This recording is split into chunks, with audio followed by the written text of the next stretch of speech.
girl got the lead in the class play? How about that? You don't understand. Sleeping Beauty's gotta get kissed by a handsome prince for 3 nights in a row. Yuck. Sleeping Beauty. I just hope she doesn't slug him in front of all these witnesses.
Do something if you don't tell me what it is you don't want to do. Because if I tell you, you'll make me do it. Where's Dad? He's on the phone trying to get a client out of jail. But this is important. Hi, where's Wally? I gotta see him right now. Get in line. I am in line. Daddy, don't make me do it. Okay, you don't have to do it. Now, why didn't I think of that? Wally? So, Kelly, what don't you want to do? Be Sleeping Beauty in my class play. I can't. Oh, sure you can. Look, Wally, I gotta talk to you. My little girl got the lead in the class play? How about that? I knew playing a thermometer last year would lead to bigger things. You don't understand. Sleeping Beauty's gotta get kissed by a handsome prince for 3 nights in a row. Yuck. Now, come on, honey, give it a try. It's only a pretend kiss. Forget it. Why couldn't we have done the ugly duckling? Then all I'd have to do is quack. I don't get it. She'd rather be a duck than a princess? Honey, you just don't understand women.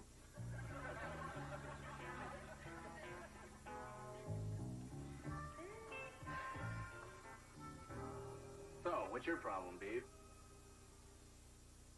Not my problem. Our problem. Floyd Sullivan's back. Hey, no kidding. How is the old guy? Oh, well, I'll tell you how he is. He's rich, he's handsome, and he's here to steal Mom away from her happy home and stick her on a 70-foot yacht in Key West. Who told you that? He did, when he called up to ask her out. Oh, come on, Beav. She wouldn't marry the guy 2 years ago. Why would she do it now? Well, think about it, Wally.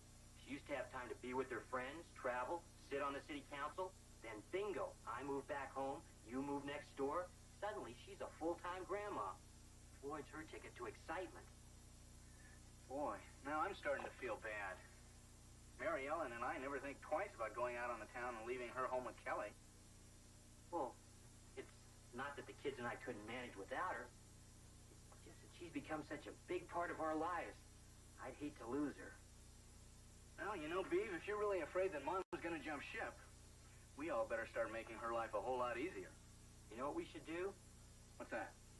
Start treating her like a guest in our homes. Surprise! She's already gone to Florida. Grandma, thank goodness you're still here. Well, what's all this about? Well, the boys thought they might surprise you with breakfast in bed. Oh, I'm supposed to smash a bottle of champagne over the new city shuttle bus this morning.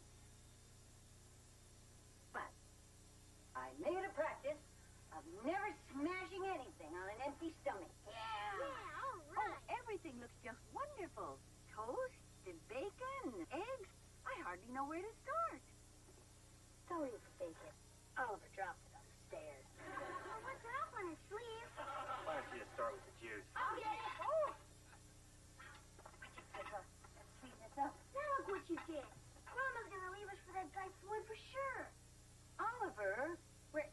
get that idea? From him. Why don't you guys take that stuff back down to the kitchen?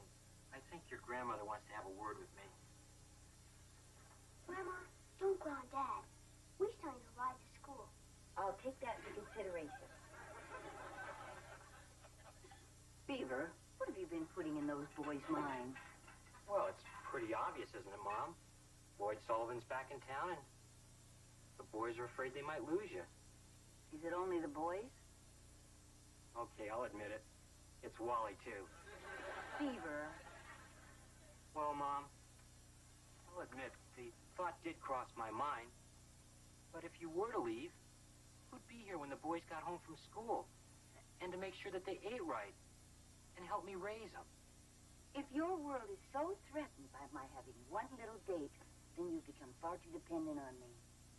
Who knows, if I left, it might be the best thing for all of us.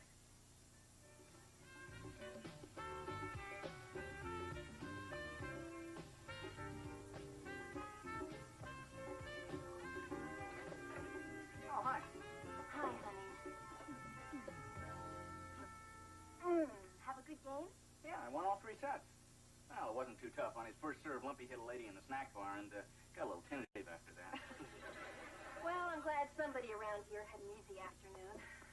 What's up? Wally, I'm worried about Kelly.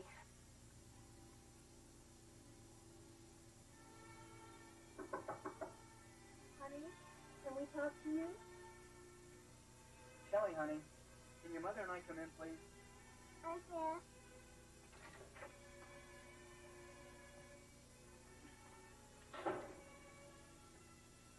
So, how's everything in school? Not bad, but I can't never go back. Not after what I did. Kelly, before we start checking into private schools, could you tell us what happened today? Well, we saw a movie about our friend the sun, and in rehearsal, I belted the prince. You belted the... Any particular reason why? He tried to kiss me. Everything was going fine until Miss Canfield said we were going to rehearse the last scene. So I lay down on the card table and closed my eyes. And Doug said, "That's the prince. At last I have found you, but I fear I am too late, for my life will never be complete without you, my sleeping beauty." Then I smelled salami.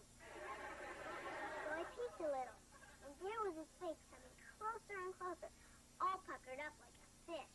And then, the only way I could stop him was, pow! Well, it's lucky that his father's a dentist.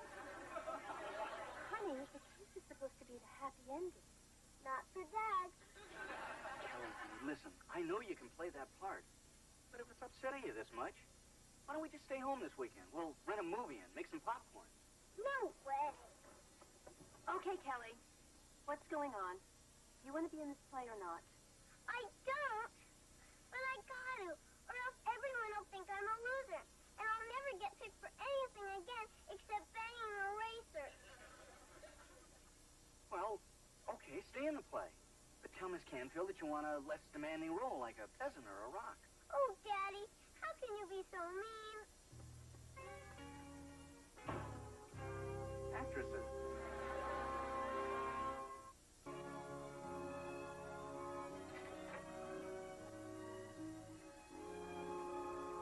Come on in, sweetheart. Grandma, I know I'm not supposed to bother you, but can I watch you get ready for your date? You certainly may. And you can bother me anytime you want to. I'm so sorry I can't come to your play tonight. But Floyd's only in town for one day. I'll come tomorrow night. With Uncle Beaver? Uh-huh. Shouldn't you be in your costume by now? I guess so, but I don't like it. Looks lovely to me. On you, maybe. You're beautiful. I hate the way I look. Please, sweetheart. You're the most gorgeous young lady I've ever seen. No, I'm not. My hair's stringy, my eyes are too far apart, and I got a neck like a stack of dimes. They probably picked me for the part because they felt sorry for me. Kelly Kelly Cleaver. You remind me of a youngster who was so afraid they were going to have a pug nose that they slept with this awful contraption to flatten it out. Is this going to be another one of those stories where the kid turns out to be you? Nope. This time it turns out to be your father. Mom says we have the same nose. Kelly Cleaver, you come over here. I want you to take a good look at yourself. You know, if we're... take your hands away from your nose. Come on, open your eyes. You know, if we're only looking for imperfections in ourselves, we're surely gonna find them. You know something? I hate to be the one to break this to you.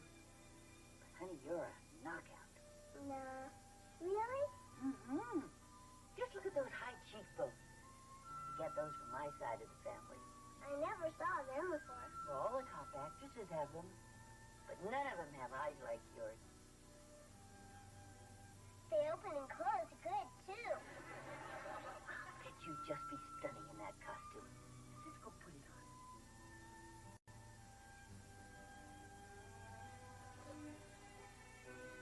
And here's your costume. Oh, what a pretty petticoat.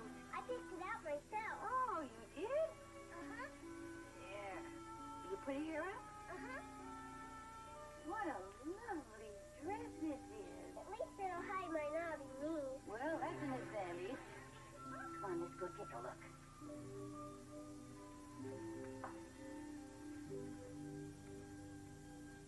I still got a neck like a stack of dimes. Well, so did Cleopatra. And Audrey Hepburn, and even your grandmother. Look, I'm going to let you in on a little secret. Put your hair up. See? No, Grandma. You're right. I am a knockout. Yes, you are. And it's not just because of the way you look either. It's because of who you are. It's your sweetness and your curiosity and your sense of humor. That's what's going to knock that audience right off their feet tonight. Thanks, Grandma, for always being there when I need you. Oh, I love you, Kelly.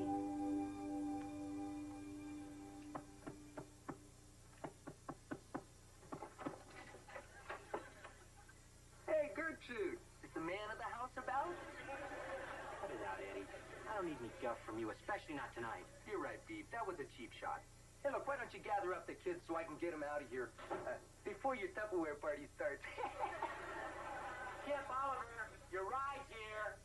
Theodore, might I remind you of the spiraling cost of admission at the drive-in? Okay, but this time just don't sneak them through in the trunk and then try to pocket the money. We got five. Here, you got it, this car. It's so long it sags in the middle. Hey, this guy's no teenager. Did you say he lived in Florida or discovered it? Eddie, doesn't the movie start soon? Yeah, I just want to stick around long enough to meet the petrified playboy. Maybe if we don't answer, he'll go away. Now, come on. I want you guys to be on your best behavior. And you too, Eddie. Theodore, how nice to see you again. Ah, thank you, Mr. Sullivan. These are my two sons, Kip and Oliver. Kip? Oliver? Well, how was your trip? Fine.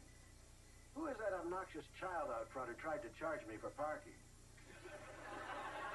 You must have encountered my firstborn, Frederick. And this is Eddie Haskell, who's just leaving. It's a pleasure, sir. Coming, son? And may I say, that's a splendid suit. Are ascots back in fashion again? Why don't you boys go outside and keep Frederick out of trouble? Boy, he must be a messy eater. He's got a napkin on.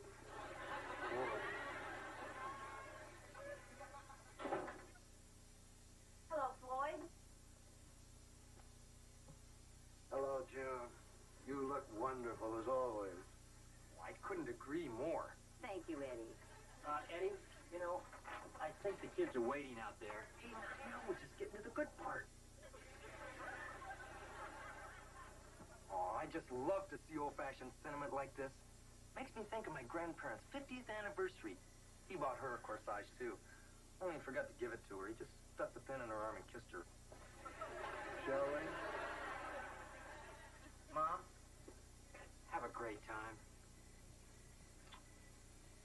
Oh, Floyd! If you feel drowsy, promise you'll pull over. That young man is the most appalling jerk in my memory. You don't think to hurt your mom's chances with the old guy, do you? No, Eddie. This time I think you did just fine. Hey, lay off the horn! Excuse me.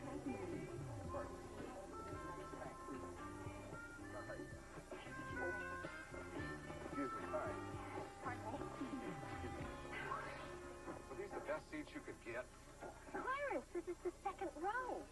I just hope I can get a good shot of JJ from here. Will you relax, Lumpy? You can practically touch her from here. I'm thirsty. Lumpy, the show's about to start. Oh, these things never start on time. Excuse me. Whoa. I'm sorry. Whoa. Excuse me. Pardon me. Whoa, pardon me. Did I miss anything? Hey, these really are good seats.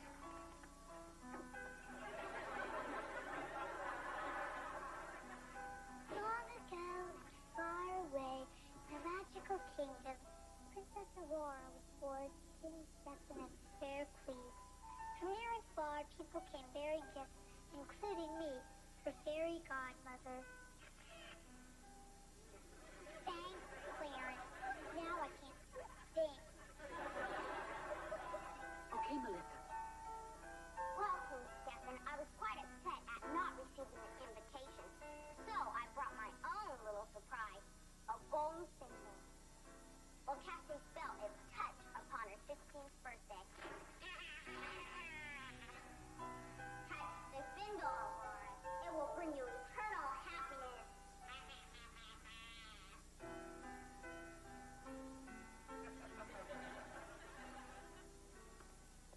Don't touch it, Aurora. It will bring you eternal bliss. The fairy godmother, which is so pretty. What harm could come from just one touch?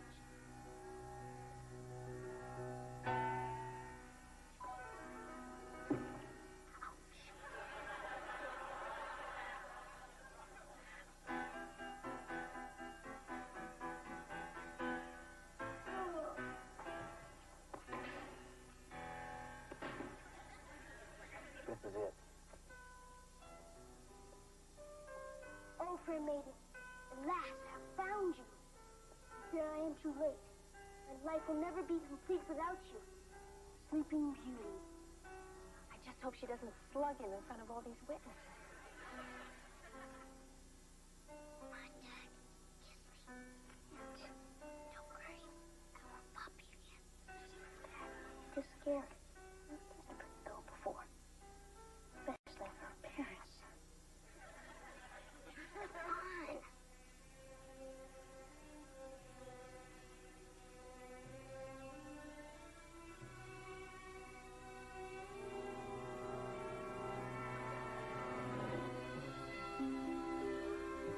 Don't worry. It was only pretend.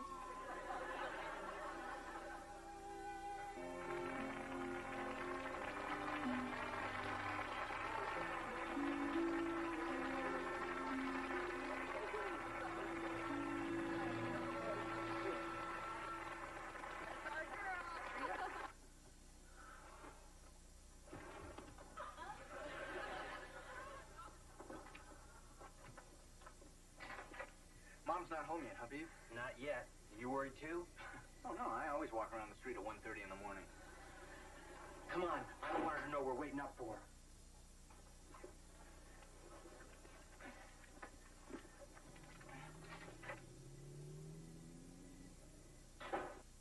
Mom, is that you?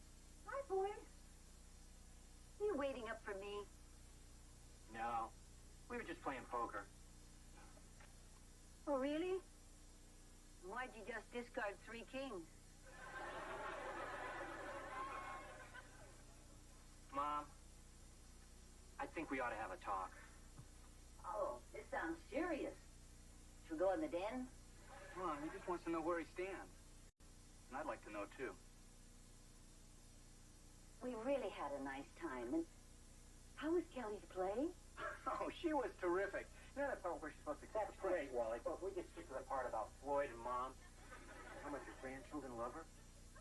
Well, Beaver, if you really want to know, Floyd asked me to go to Florida with him. And I didn't even have to think it over. Well, so, Wally, tell us about Kelly's play. Beaver, I'd really rather hear about Mom's evening right now. Thank you, Wally. You know, living with my children and my grandchildren can sometimes be nothing but headaches, aggravation, and carpet stains. That's not really the lifestyle that grandparents are led to expect. But tonight when Kelly came to me for help, and what little I did really had an effect on her, that really meant an awful lot to me. I don't want to be one of those grandparents who just comes in once a year and passes out presents. I'm really a part of your life. And right now, I wouldn't trade that for any yacht in the whole world.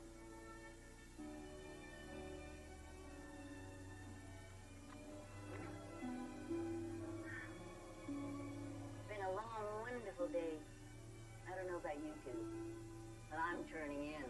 Oh, not me. I've got to finish scouring the oven. What's wrong, Mom? I don't have the heart to tell him. It's a self-cleaning oven.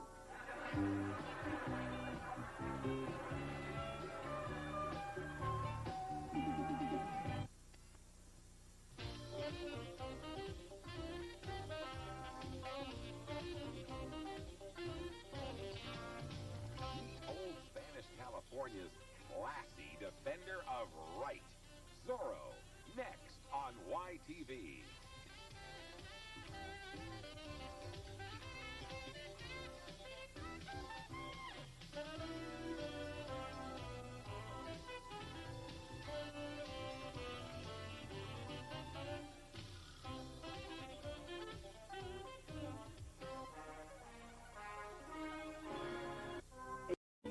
One thing that never seems to change from generation to generation is the desire to belong.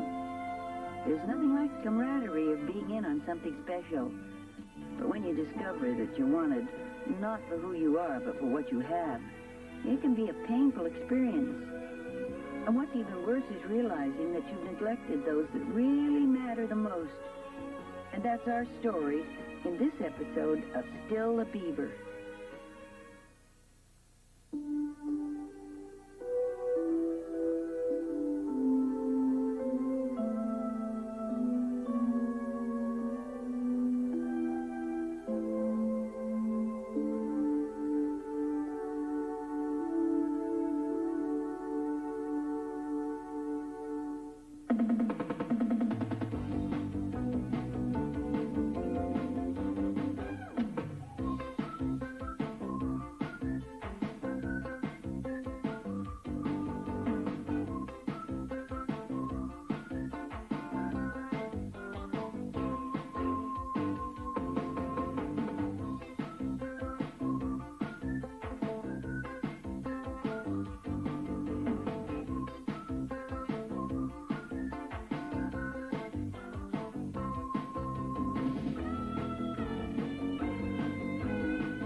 jump around. We're supposed to go to Neptune's restaurant and make faces at the live lobsters. I haven't seen him since the fire drill, when he was trying to stop Barry Haskell from making siren noises. Look, Ollie, I'm in a jam. I've got Junior Chipmunk meetings for the whole week. And now I'm supposed to build this diorama with dinosaurs and junk. Dinosaurs? You lucky dog. I gotta memorize poems by a dead guy. Some luck. I know less about dinosaurs than I know about Roman numerals. Oh, dinosaurs are easy. The only tricky part is saying their names without spitting. Look, Ollie, maybe you can help me build a diorama, and I'll help you memorize your poems. You got yourself a deal. Thanks, Ollie. I'll be over at B1. That's 6 in Roman numerals, I think. Bye.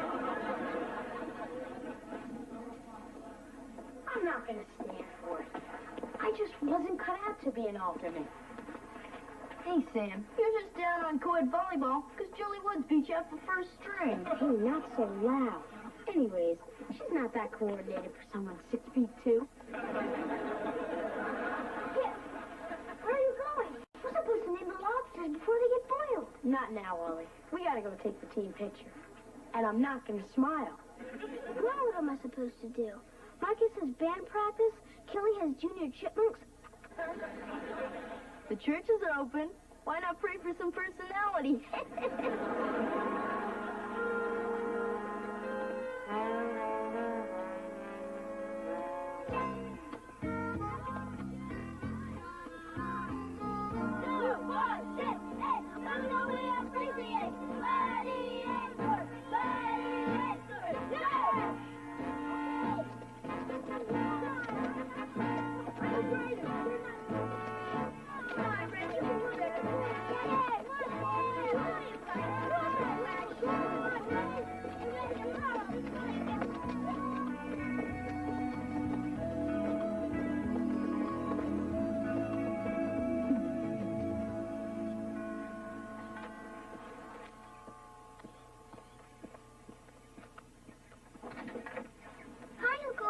Well, hi. Is Ollie home?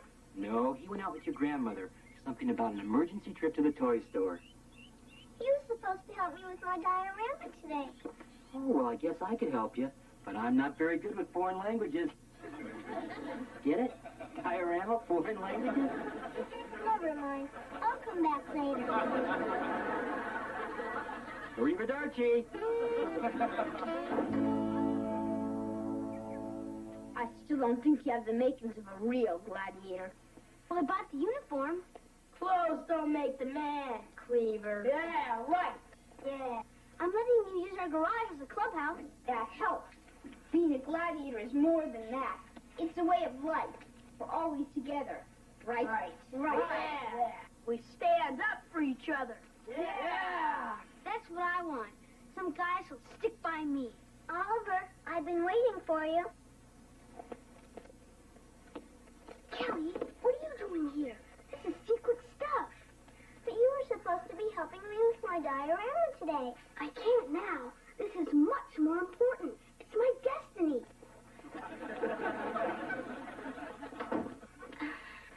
All right, throw your hands in her. If you are gladiator material. I can be tough if I'm pushed. All right, we'll let you in. But first you gotta take the secret oath. But if it's a secret, how will I know what to say? Watch my lips. Do you swear to uphold all the rules of the gladiators, to be loyal to all of the members, and to keep all our stuff a secret until after you die? Well, I'm not allowed to swear, but I'll promise real hard. Falcon, I think we better throw this one back in the pond. Yeah. All right, you're in, kid. Now prepare for the final test. Dress him.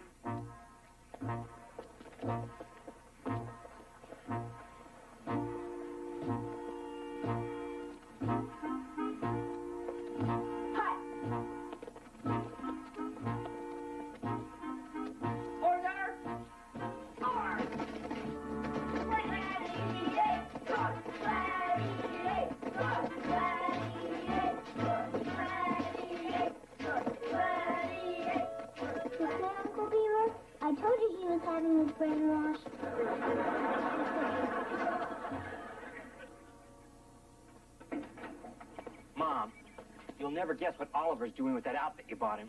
He does look good in it, doesn't he? So nice to see boys in uniform again. Tom, he's joined a band of junior terrorists. They're out in the garage chanting. Oh, I wouldn't worry about it. I think that's the way the Beatles got started. I don't like it. They didn't have groups like that when I was a boy. No, I just bought you that Zorro outfit and you slashed Z's all through the neighborhood. Do you know you frightened Mrs. Donaldson's cat so badly that it was 3 weeks before that cat could eat solid food again? Mom, Zorro only fought for good.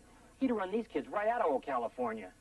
Beaver, you understand what Oliver's going through, don't you? Everybody he cares about is involved with something else. Yeah, I guess he wants to be a part of something. But if I had my way, it wouldn't be those gladiators. Well, you know as well as I do. If you forbid him from joining, it's going to make them that much more attractive. Yeah, maybe you're right. But if those kids start pillaging Mayfield, you're going to be the one that has to explain it to the neighbors.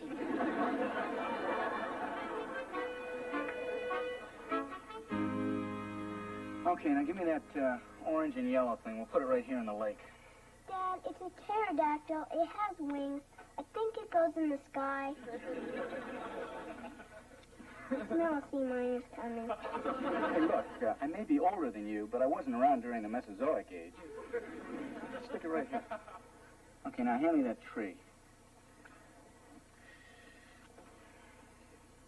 You are going to put it in the ground, aren't you? Give me a break, will you? I bet I'm doing better homework than any of the other fathers. Hey, this is kind of fun. Good, because I'm going to need more help since Oliver dumped me for those gross friends of his. Kelly, I know Ollie hurt you. But you guys are more than friends. You're family.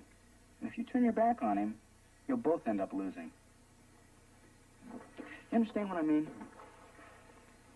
Yeah, we'll poke around. The project's due on Wednesday.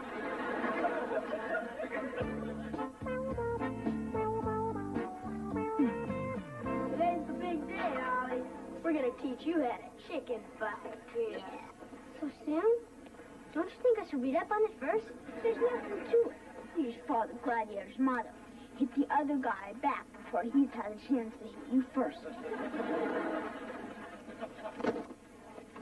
Keep easy. Good one, Malcolm.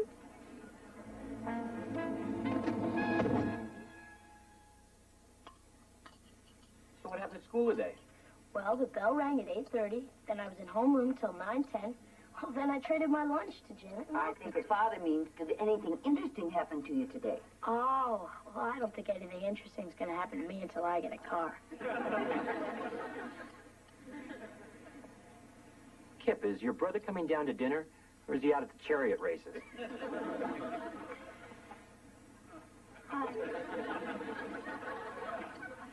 Well, greetings, humanoid. I hope you come in peace and enjoy rump roast. Oliver, I thought you were a gladiator. Oh, I am. But a guy's got to start thinking of his future.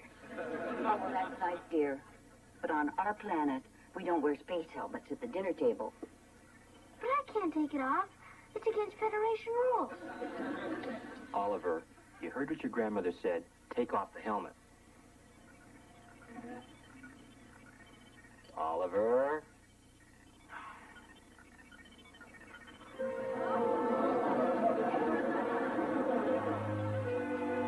What happened to you? I'll tell you what happened. The gladiators did this, didn't they? I can't tell. Well, I didn't mean it, because they're my friends. Dad, I'm going to get the camera. This would make a great Christmas card. Just hold it, Kip. And where were you when this happened? Don't blame me. I was nowhere near him at the time. Yeah, well, maybe you should have been. He's your little brother, and it's your responsibility to help protect him. I can take care of myself, Dad. Not by the looks of it. We're going to have a little talk about your extracurricular activities. Look, there's plenty of time to discuss this later. Come on, I want to put some ice on that eye. Grandma, I'm hungry. Kip, I know it's not cool to hang around your little brother, but he does look up to you, and he needs you to be a good influence. It's hard for a guy to be a good influence when his best friend is Freddie Haskell. There. Swelling's going down already. I think the worst is over. Yeah, I don't think the worst is going to be over until Dad finishes punishing me. Maybe your father was right. If I hadn't bought that costume, none of this would have happened. But it really was an accident. I like being a gladiator. Dad, what are you doing? I'm throwing this junk out once and for all. But Dad, if I don't have that stuff, I can't be a gladiator. Exactly.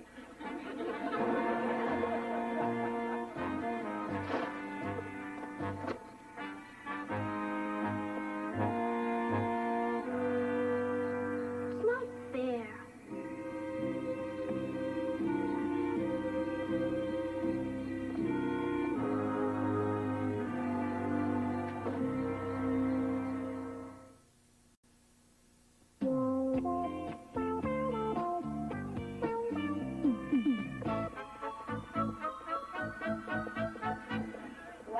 Some shiny you got there, Ollie. That's no big deal. And it got us as a science quiz, because the teacher explained us the whole period how you get one. Great scam. You don't forget, these chicken fight championship. Yeah, I can't wait. Malcolm, is it okay if I borrow your battle gear when it's my turn? What happened to yours? Oh, nothing. My dad sort of threw it out when he saw my black eye. You didn't squeal on a fellow gladiator, did you? Nah. I've seen enough movies to know what happens to prisoners who tattle. So I'll just come to the park and watch you guys. Green on. If you don't got your stuff, you can't be in the club. See you around.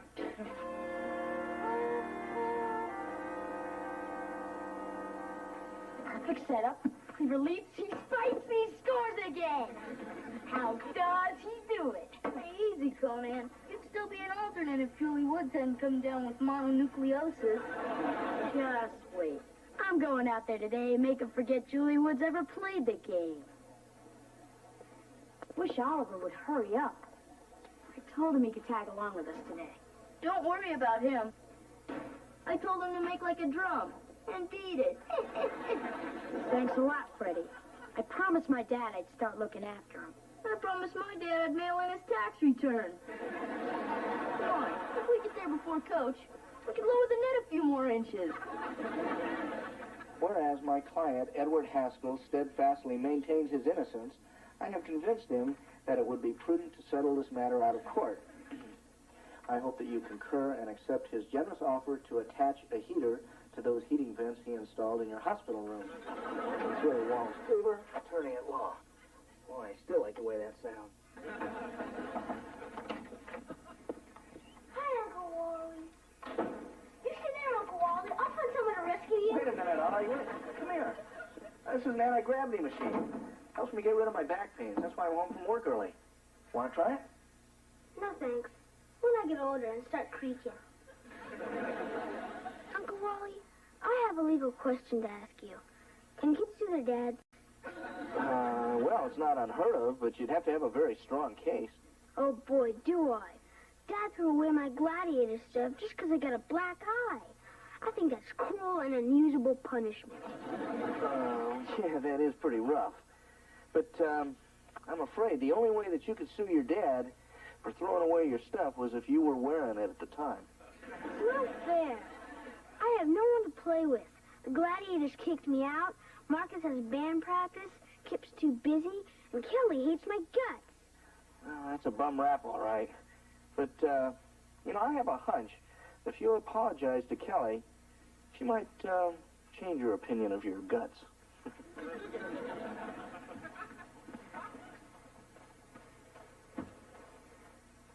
Hi, Dad. Hi, Kelly. Cousin. Pal.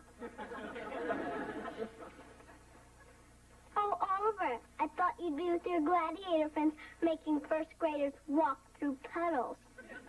No, the gladiators won't play with me because Dad threw away my stuff. So I decided to come over and apologize to you for being mean. Isn't that nice? Real nice. He only wants to be my friend when nobody else will play with him. I'm going over to JJ's. They're having their roof fixed, And she's going to give me real tar for my diorama. Now that's a friend. Well, it looks like we lost the case, Ollie. Sorry. It's okay. Can't win them all.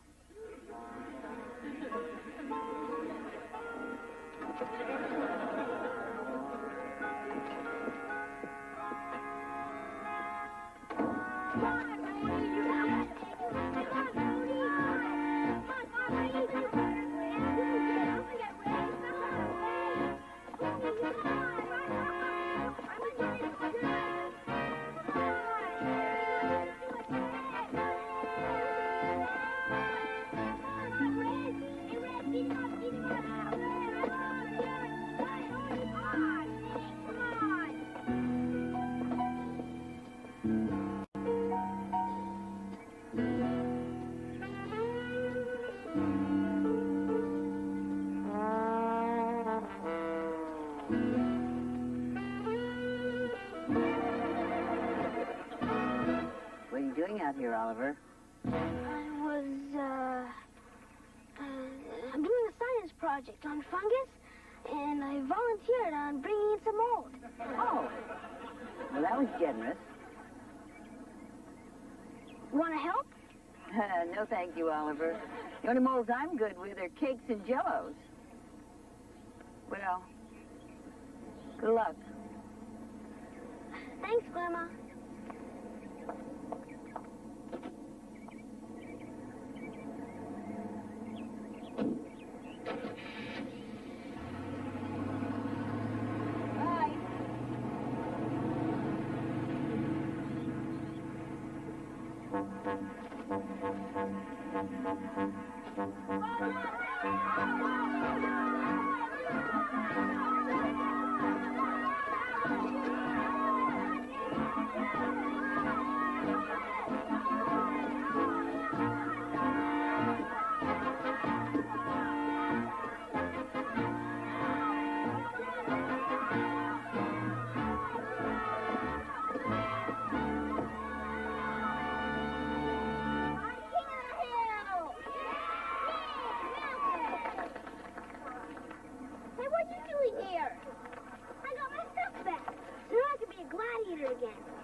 Who lets their battle gear fall into enemy hands is definitely not gladiator material.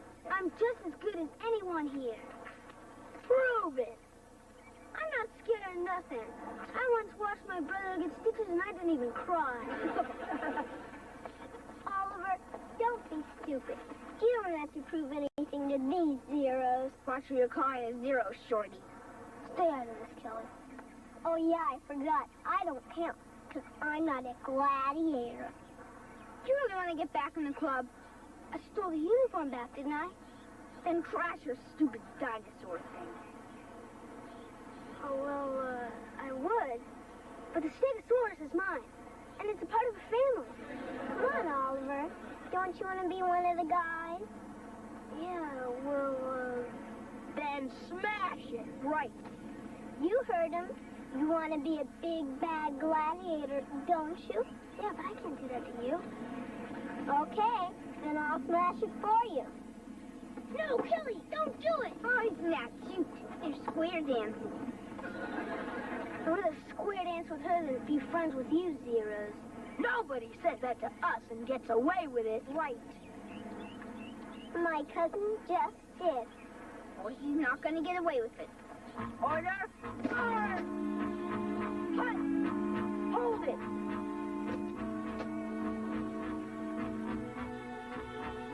If you want to get to them, you'll have to go through me first. Okay. I don't believe this. What are we going to do with you guys? Kelly, how am I going to explain this to your mother? You could tell her it's an art project. Dad, can I say something? Why not? Somebody in your position has nothing to lose. I think a lot of this is your fault. My fault? Tell me, Kip, just how hard did that guy hit you? No. See, all during volleyball practice today, I kept missing easy spikes and setups. And I finally had to admit the reason why. because you're really not a good volleyball player? See, after I heard about what you said, about how Oliver needs me and stuff, well, I went to find him. I made you feel real bad, huh? You sure did. And, Daddy, it was because of what you said about how family was the most important thing that I didn't give up on Ollie. No kidding. You felt bad too, huh? Looks like I'm the only one who's still in trouble. I knew stealing my stuff back was wrong. It certainly was. It's just that I wanted to be a gladiator so bad that nothing else mattered. But I sure found out who my real friends are. Ollie, we'll always be friends. Just because we're friends again doesn't mean you can get mushy on us.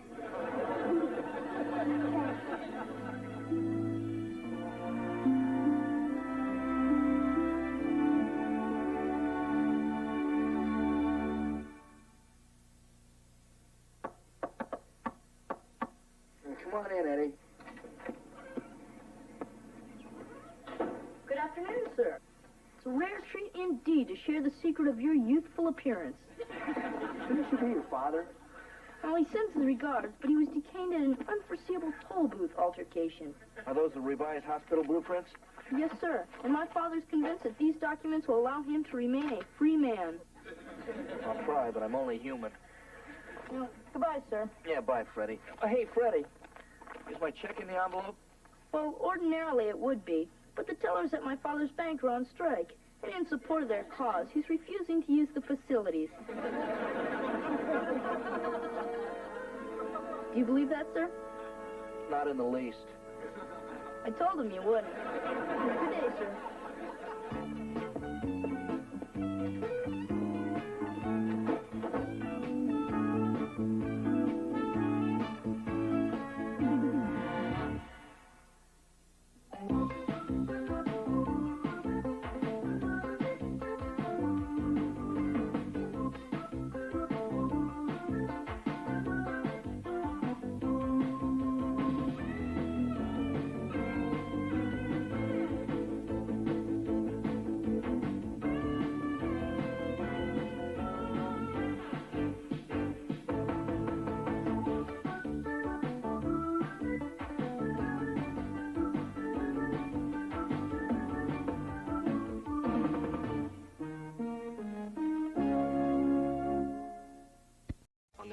Beaver. I don't think Oliver's got a lot of confidence in himself right now.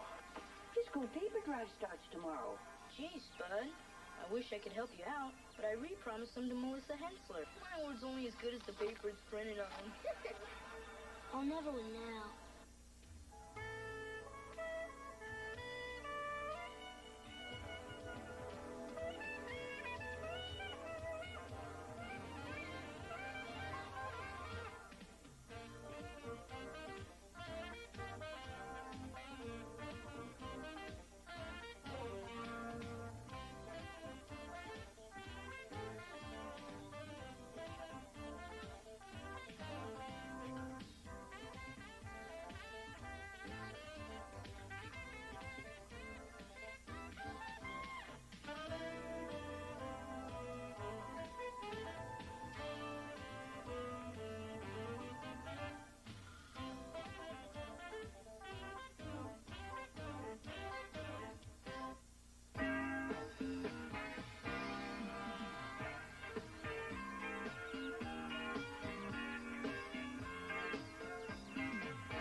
Very good, Betty. In fact, everybody has been doing very well today. All right, Peggy, your word is notice. Now take your time. Notice. N-O-T-I-C-E. That's correct, of course. Did you notice that dress in the window? Thank you, Peggy. It's only a spelling bee. You don't have to use the word in a sentence. Not before E, except after C. 30 days, half September. Be quiet, Ollie. Don't mess with my concentration. Marcus, your word is special. Special. Let me see. S-P-E. Then it's either S or C. Marcus, we're waiting.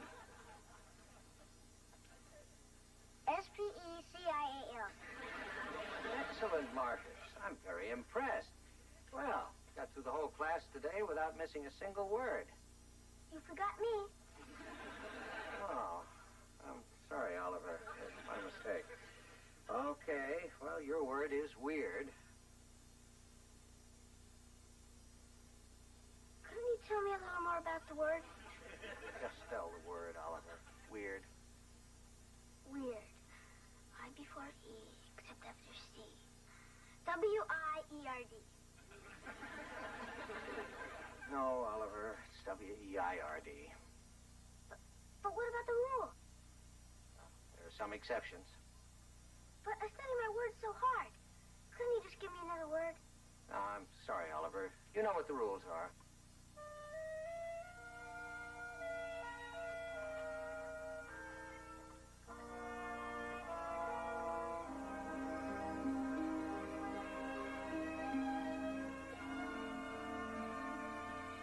Dad, you don't need to go to parent-teacher night. We can tell you everything you need to know about what we do at school. That's exactly why I need to go. Dad, you're not going to go talk with Miss Canfield, are you? Oh, I thought I'd sneak out to the playground and see if I can still make it to the top of the jungle gym. Oh, honey, of course we're going to talk to your teacher, but you don't have anything to worry about, do you? No, just as long as you don't go snooping around in my desk. Where's Oliver? He's upstairs moping again. No, he's not still upset about falling off the riser during the class picture, is he? Heck, Dad, I don't know. But I'll look after him for you. Thanks. Now you know where to reach us if you have any problems. Kip, I'll be visiting your class. Anything you want me to ask your teacher? Yeah. I would appreciate if you could find out if they're going to be obtuse-angles on tomorrow's quiz. See if I can work that casually into the conversation. I think we ought to go. Yeah. Oh, yeah, we don't want to be late. I have to stay after school. Bye, honey. I hope Miss Canfield doesn't mention that I use Melissa Henson's retainer for my collage. I don't have anything to worry about. Freddie Haskell in your class. Everybody else looks good in comparison.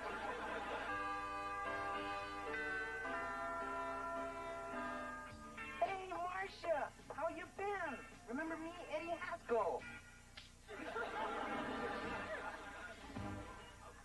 Good memory. Well, Eddie, people tend to remember when you don't drive them home from the prom. Isn't this the greatest? All the guys together again at school. Maybe so, Rich. But I still get nervous every time I walk in here. Beaver, you're suffering from what we psychologists call academic shell shock. Hey, is that a real disease? Or is it just something you made up to peddle your book on television? No, this is real. Some guys who've had it tough in school go through life always afraid that someone's going to yell at them. I've been treating Lumpy for it for years.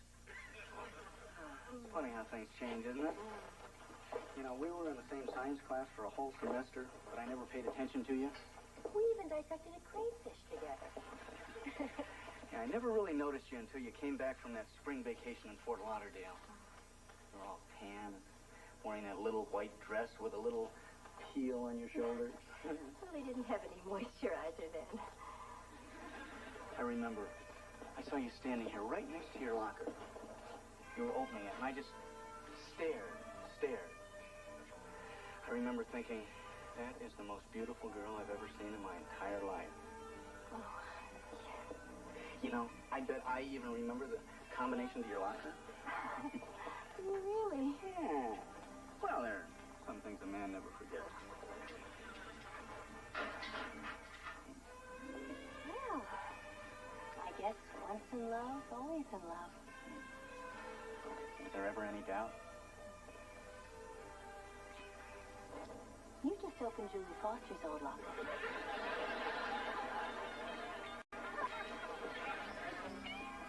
You have been to Florida, haven't you? There's Courtney's self-portrait, Dave. Isn't it beautiful? Oh, my little girl is so expressive. There's Oliver's. Cute, isn't it? Oh, yeah. Yeah, that's very nice. It's different. Wait a minute, Richard. You see something, don't you? No, there's not much there to see. I mean, very nice. Really. Richard, we've been friends for a long time. And if there's something I should know, you really ought to tell me. Well, I don't want to make any snap judgments, but The way kids draw things can usually tell you a lot about them. Well-adjusted kids add a lot more detail. Like a nose. Yeah. I mean, look how clear and focused Courtney's is. Now, you know, I could be wrong, but Oliver might be having some problems with his self-image, Beaver. Well, of course Oliver has a couple problems. What kid doesn't? Mine? But there's reasons for that. Look, Beaver, Ollie's a great kid, and I don't mean to alarm you, but if you decide there is a problem, let me know. So long, guy. Hello, Richard. Hi. Oh, hello, Mr. Bloomgarden. Theodore, nice to see you again. Have you finished your term paper yet? Well, I've been busy. Since 1958? Are you still conducting the Glee Club? Oh, yes. Except this year we didn't have enough sopranos to do Handel's Messiah, so instead we decided to do A Snoopy Christmas. Oh, well, you know, they're both very inspirational. Interesting picture, isn't it? In all honesty, it's not quite what I'd hoped for. You see, I don't think Oliver's got a lot of confidence in himself right now. Well, anybody can draw a bad picture. Even Picasso had a few clinkers, right? Well, look, quite honestly, I don't see Oliver applying himself lately in the way in which he's capable. I'm concerned that he's going to fall behind the other kids and begin to see himself as a loser. Oh, I sure wouldn't want that to happen. Neither would I. He's such a good boy. So, I think if you'll just give him some small, realistic goals, he'll accomplish them and feel better about himself. Thanks, Mr. Bloomgarden. That's good advice as usual. Good. One other thing. I was just curious. Courtney Rickover is she pretty well adjusted? Yeah.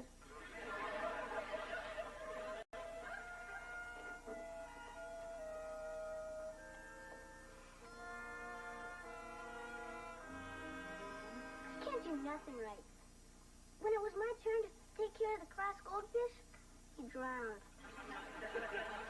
Oliver, I think you're putting too much pressure on yourself. You may find this hard to believe, but when I was your age, I felt the same way you do. Well, why don't you tell me what you did? Then I can do it. Well, I guess I kind of outgrew it. Sorry to interrupt. That's okay, Grandma. We're just sitting around waiting for me to outgrow my problems. That's nice. But don't forget to set your alarm early so you'll have plenty of time to bind up those newspapers in the garage. What for? Well, don't you remember? Fiscal paper drive starts tomorrow. Can't we just stay then, in case we buy a bird? Oliver, paper drives are important. Recycling saves trees. It's good for the ecology. And they announced at school tonight that the class that brings in the most papers gets their own computer. What's the point? We're not going to win anyway. Well, not with that attitude, you're not. Oliver, don't give up before you even try. Is this the kind of computer you can play games on without sticking quarters in? Sure is. I guess it wouldn't hurt to bring the papers in. Tomorrow, anyway. That's my boy. Hot chocolate, anyone? With marshmallows? Of course, Beaver.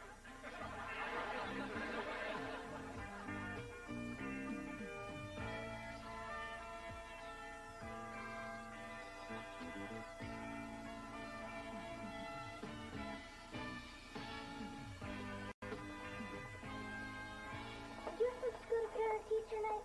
Sure did. And Mr. Bloomgarden told him that I'm finally living up to my potential. Yeah, I'm not doing so great either. Well, how about this? I think we may all be enjoying a new computer soon.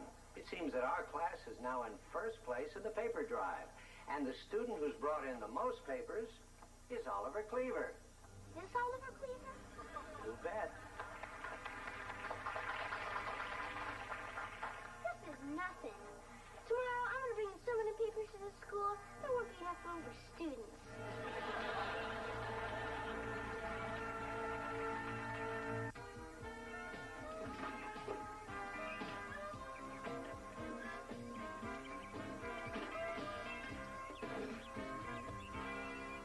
Oh, well, Thank you very much for the information, Mrs. Phillips.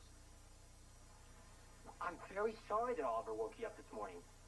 You know what? If he comes back for your evening paper, tell him to come home. We miss him. Come in. Oh, I'm sorry. There's somebody at the door. I gotta go now. Oh, hi, Wally. Why don't you climb in for a cup of coffee? Don't try and bribe me. I just want my newspaper. Oh. Help yourself. Beaver, I pay for home delivery to my house, not to yours. What do I have to do? Set a trap for the kid? Oh, now calm down, Wally. I can't calm down. Look, I have a routine. I get up in the morning, I jog, I come home, I take my shower, I get dressed, and I read my newspaper. For the last 4 mornings, I haven't been able to read anything but the back of a cereal box. But isn't it nice that he's finally throwing himself into something for a change? Yeah, I guess so. Hey, look, I don't mind that he takes my newspaper, but couldn't he at least tear out Dick Tracy and slip it under the door? Tell you what, I'm going to put in a good word for you. You know, in the meantime, thanks for being such an understanding uncle. How about that cup of coffee? Beaver, I never have my coffee until I read my newspaper. Boy, I'm really in a rut, aren't I? Yeah. Okay, I will have that cup of coffee. And what the heck? Put some cream in it. Coming right up.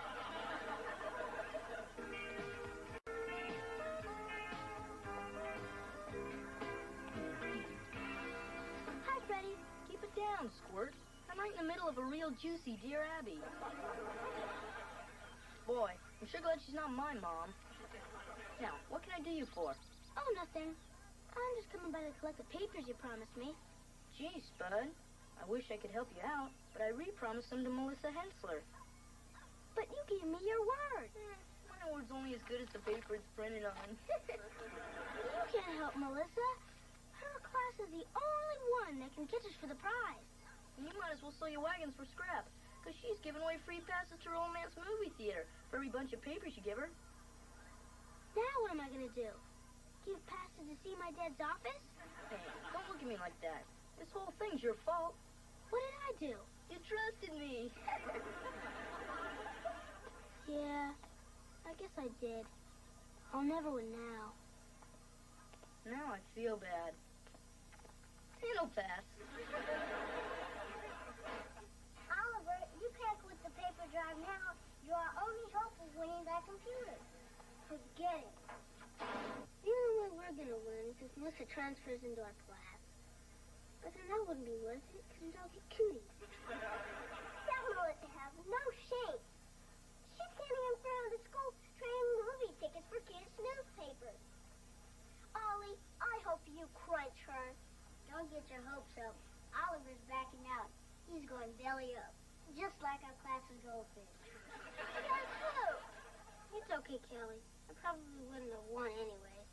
Ollie, you can't back out. You're a Beaver, not a quitter. You can do it, Ollie.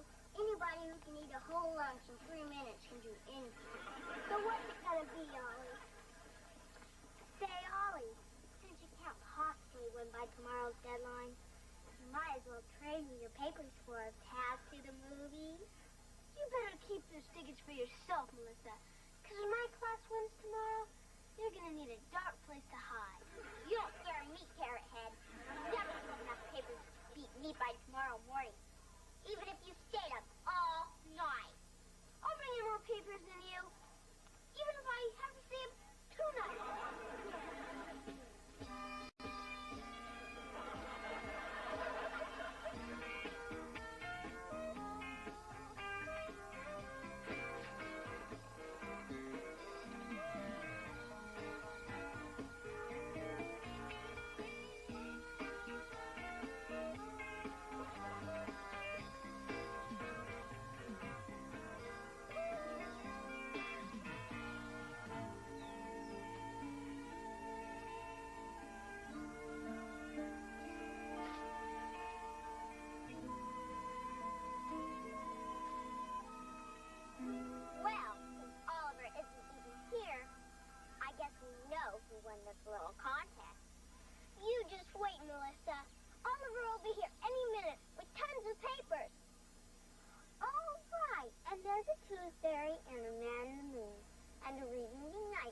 baby brother.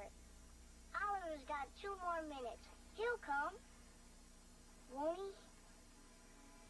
Can I have your attention? As we're running short of time, I want you room captains to thank everybody for doing such a wonderful job in making our paper drive such a huge success. From the looks of it, I'd say we have a clear winner. Thank you, Mr. Bloomgarden. Here, take the wiping movie to celebrate my victory. But it's not 8 o'clock yet, and Oliver's coming with more papers. Kip, Oliver did a fine job, but every contest has to have a deadline, and I'm afraid we only have a minute left. But you can do a lot in a minute. My mother can make a whole bowl of rice in that time. You should be happy, Kelly. I wouldn't be computer for our class. I wouldn't care if you won our class a trip to the state capitol. Because you cheated. You Cleavers are all bad losers. Oh, yeah? There are no losers in our family.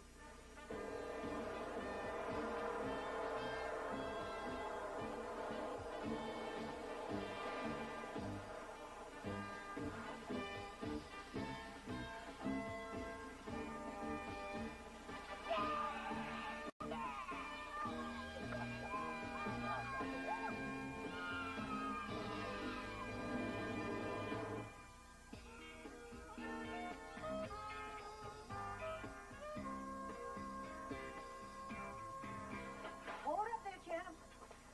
Just baked you some victory cookies. No time, Grandma. I gotta get back out there and collect some more papers. But the paper drive's over. I know. But I'm gonna get a head start for next year so no one will catch me.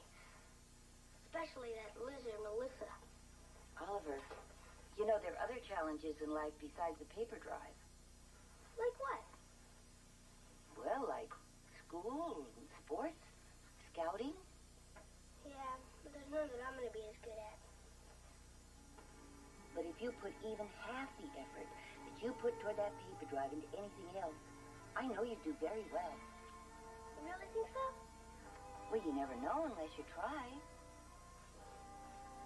Grandma, those cookies sure smell good. Well, that's what I just said. You'll never know unless you try.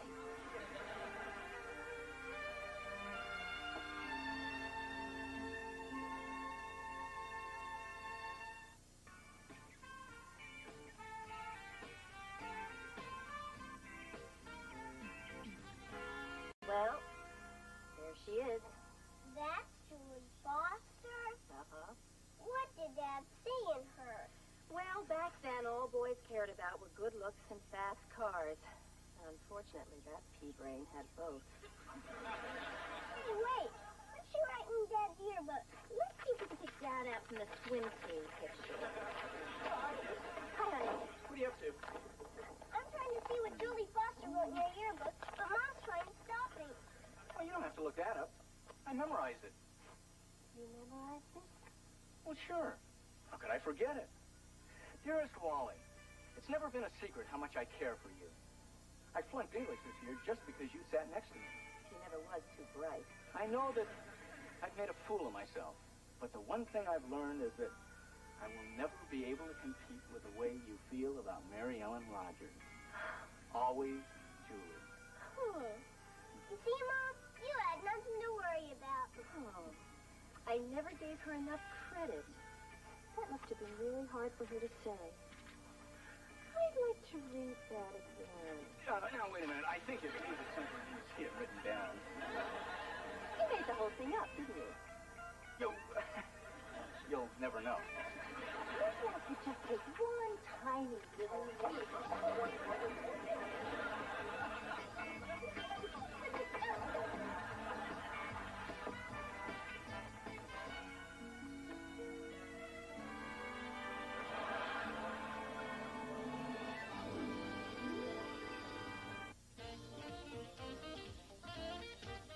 Into orbit around a deadly space probe, the Alphans must save their moon and Earth from ancient foes on the fabulous Space 1999. Saturday afternoon at 4:30 here on YTV.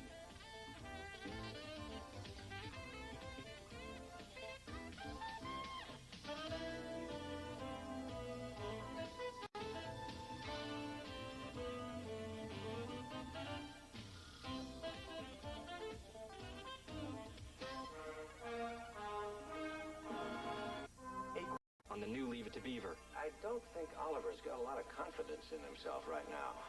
His school paper drive starts tomorrow. Gee, Spud. I wish I could help you out, but I re-promised them to Melissa Hensler. My word's only as good as the paper it's printed on. I'll never win now.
Very good, Betty. In fact, everybody has been doing very well today. All right, Peggy, your word is notice. Now take your time. Notice. N-O-T-I-C-E. That's correct, of course. Did you notice that dress in the window? Yes, thank you, Peggy. It's only a spelling bee. You don't have to use the word in a sentence. I before E, except after C. 30 days, half September. Be quiet, Ollie. Don't mess with my concentration. Marcus, your word is special. Special. Let me see. S-P-E. Then it's either S or C. Marcus, we're waiting. S-P-E-C-I-A-L. Excellent, Marcus. I'm very impressed. Well, got through the whole class today without missing a single word. You forgot me. Oh, I'm sorry, Oliver. It's my mistake. Okay, well, your word is weird. Couldn't you tell me a little more about the word? Just spell the word, Oliver. Weird. Weird. I before E, except after C. W-I-E-R-D. No, Oliver. It's W-E-I-R-D. But what about the rule? There are some exceptions. But I study my words so hard. Couldn't you just give me another word? I'm sorry, Oliver. You know what the rules are.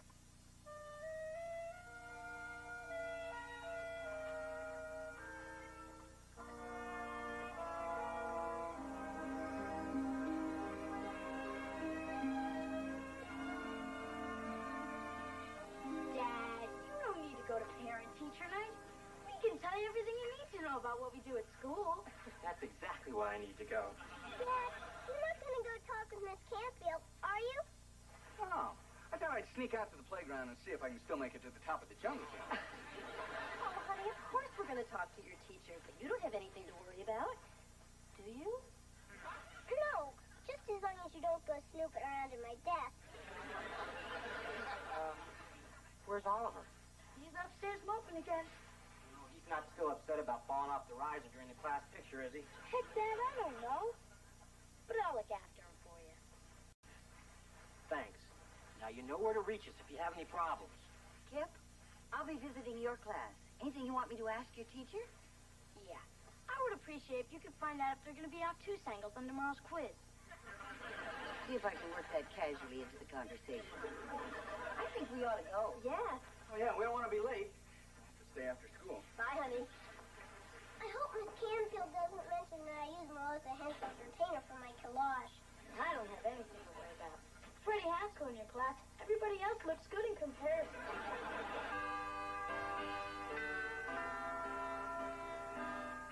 Hey, Marcia! How you been? Remember me, Eddie Haskell? Good memory. Well, Eddie, people tend to remember when you don't drive them home from the prom. Isn't this the greatest? All the guys together again at school. Maybe so, Rich. But I still still get nervous every time I walk in here. Steve, you're suffering from what we psychologists call academic shell shock. Hey, is that a real disease? Or is it just something you made up to peddle your book on television? No, this is real. Some guys who've had it tough in school go through life always afraid that someone's going to yell at them. I've been treating Lumpy for it for years. It's funny how things change, isn't it? You know, we were in the same science class for a whole semester, but I never paid attention to you. We even dissected a crayfish together. Yeah, I never really noticed you until you came back from that spring vacation in Fort Lauderdale. You were all tan and wearing that little white dress with a little peel on your shoulders. Well, they didn't have any moisturizer then. I remember. I saw you standing here right next to your locker. You were opening it, and I just stared. I remember thinking, that is the most beautiful girl I've ever seen in my entire life. Oh. You know, I bet I even remember the combination to your locker. Really? Yeah. Well, there are some things a man never forgets. Well, I guess once in love, always in love. Is there ever any doubt?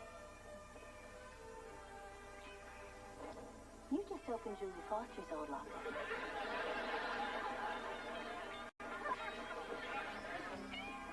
You have been to Florida, haven't you? There's Courtney's self-portrait, Beaver. Isn't it beautiful? Oh, my little girl is so expressive. There's Oliver's. Cute, isn't it? Oh, yeah. Yeah, that's very nice. It's different. Wait a minute, Richard. You see something, don't you? No, there's not much there to see. I mean, very nice. Really. Richard, we've been friends for a long time. And if there's something I should know, you really ought to tell me. Well, I don't want to make any snap judgments, but the way kids draw things can usually tell you a lot about them. Well-adjusted kids add a lot more detail. Like a nose. Yeah. I mean, look how clear and focused Courtney's is. Now, you know, I could be wrong, but Oliver might be having some problems with his self-image, Beaver. Well, of course Oliver has a couple problems. What kid doesn't? Mine? But there's reasons for that. Look, Beaver, Ollie's a great kid, and I don't mean to alarm you, but if you decide there is a problem, let me know. So long, guy. Hello, Richard. Hi. Well, hello, Mr. Bloomgarden. Theodore, nice to see you again. Have you finished your term paper yet? Well, I've been busy. Since 1958? Are you still conducting the Glee Club? Oh, yes. Except this year we didn't have enough sopranos to do Handel's Messiah, so instead we decided to do A Snoopy Christmas. Oh, well, you know, they're both very inspirational. Interesting picture, isn't it? In all honesty, it's not quite what I'd hoped for. You see, I don't think Oliver's got a lot of confidence in himself right now. Well, anybody can draw a bad picture. Even Picasso had a few clinkers, right? Well, look, quite honestly, I don't see Oliver applying himself lately in the way in which he's capable. I'm concerned that he's going to fall behind the other kids and begin to see himself as a loser. Oh, I sure wouldn't want that to happen. Neither would I. He's such a good boy. So, I think if you'll just give him some small, realistic goals, he'll accomplish them and feel better about himself. Thanks, Mr. Bloomgarden. That's good advice as usual. One other thing. I was just curious. Courtney Rickover is she pretty well adjusted? Yeah.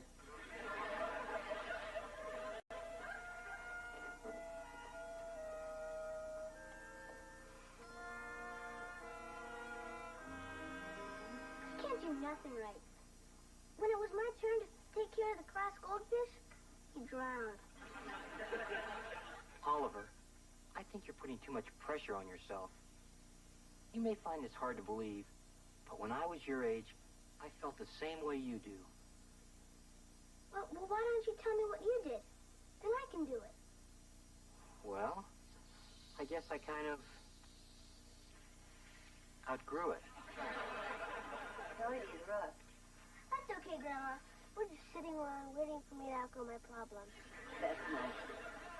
But don't forget to set your alarm early so you'll have plenty of time to bind up those newspapers in the garage. What for? Well, don't you remember? School paper drive starts tomorrow. Can't we just stay then, in case we buy a bird? Oliver, paper drives are important. Recycling saves trees. It's good for the ecology. And they announced at school tonight that the class that brings in the most papers gets their own computer. What's the point? We're not going to win anyway. Well, not with that attitude, you're not. Oliver, don't give up before you even try. Is it the kind of computer you can play games on without sticking quarters in? Sure is. I guess it wouldn't hurt to bring the papers in. Tomorrow, anyway. That's my boy. Hot chocolate, anyone? With marshmallows? Of course, Beaver.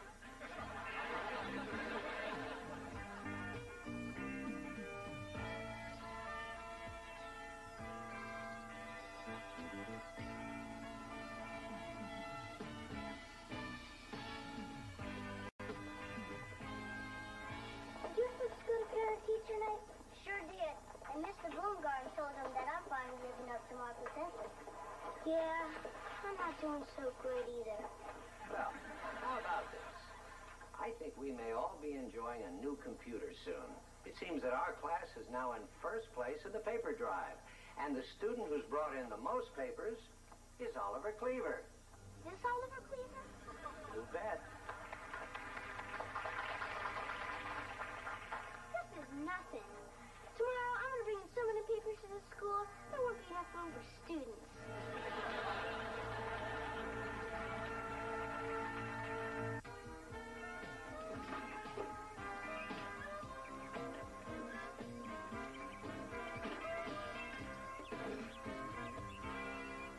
Oh, well, thank you very much for the information, Mrs. Phillips. I'm very sorry that Oliver woke you up this morning. You know what? If he comes back for your evening paper, tell him to come home. We miss him. Coming. Oh, I'm sorry. There's somebody at the door. I gotta go now. Oh, hi, Wally. Why don't you climb in for a cup of coffee? Don't try and bribe me. I just want my newspaper. Oh. Help yourself. Beaver, I pay for home delivery to my house, not to yours. What do I have to do? Set a trap for the kid? Oh, now calm down, I Wally. can't calm down. Look, I have a routine. I get up in the morning, I jog, I come home, I take my shower, I get dressed, and I read my newspaper. The last 4 mornings, I haven't been able to read anything but the back of a cereal box. But isn't it nice that he's finally throwing himself into something for a change? Yeah, I guess so. Hey, look, I don't mind that he takes my newspaper, but couldn't he at least tear out Dick Tracy and slip it under the door? Tell you what, I'm going to put in a good word for you. You know, in the meantime, thanks for being such an understanding uncle. How about that cup of coffee? Beaver, I never have my coffee until I read my newspaper. Boy, I'm really in a rut, aren't I? Yeah. Okay, I will have that cup of coffee. And what the heck? Put some cream in it. Coming right up.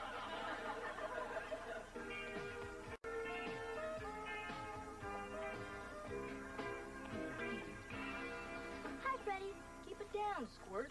I'm right in the middle of a real juicy Dear Abby. Boy, I'm sure glad she's not my mom. Now, what can I do you for? Oh, nothing. I'm just coming by to collect the papers you promised me. Gee, Spud. I wish I could help you out, but I re-promised them to Melissa Hensler. But you gave me your word. My word's only as good as the paper it's printed on. You can't help Melissa. Her class is the only one that can catch us for the prize. You might as well sell your wagons for scraps, because she's giving away free passes to Romance Movie Theater for every bunch of papers you give her. Now what am I going to do? Give passes to see my dad's office? Hey, don't look at me like that. This whole thing's your fault. What did I do? You trusted me. Yeah, I guess I did. I'll never win now. Now I feel bad. It'll pass. Oliver, you can't quit the paper drive now. Your only hope is winning that computer. Forget it. The only way we're going to win is if Melissa transfers into our class. But then that wouldn't be worth it, because we'd all get cooties. That Melissa has no shame. She's standing in front of the school trading movie tickets for kids' newspapers. Ollie, I hope you crunch her. Don't get your hopes up. Oliver's backing out. He's going belly up. Just like our class's goldfish. That's true. It's okay, Kelly. I probably wouldn't have won anyway. Ollie, you can't back out. You're a believer, not a quitter. You can do it, Ollie. Anybody who can eat a whole lunch in 3 minutes can do anything. So what's it gonna be, Ollie? Say, Ollie, since you can't possibly win by tomorrow's deadline, you might as well trade me your papers for a pass to the movies. You better keep those tickets for yourself, Melissa. Because when my class wins tomorrow, you're gonna need a dark place to hide. You don't scare me, Carrot Head. You never have enough papers to beat me by tomorrow morning. Even if you stayed up all night. I'll bring in more papers than you. Even if I have to stay up 2 nights.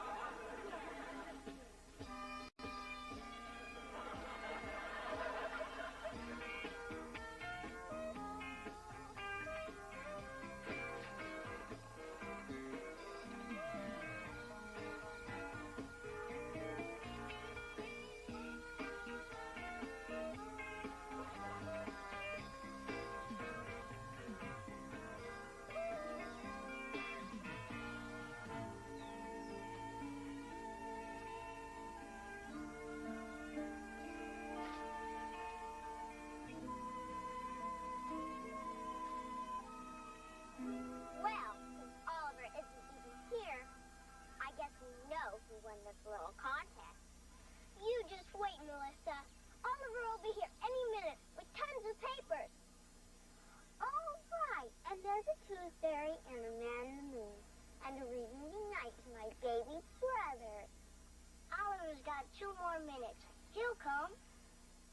Won't he? Can I have your attention?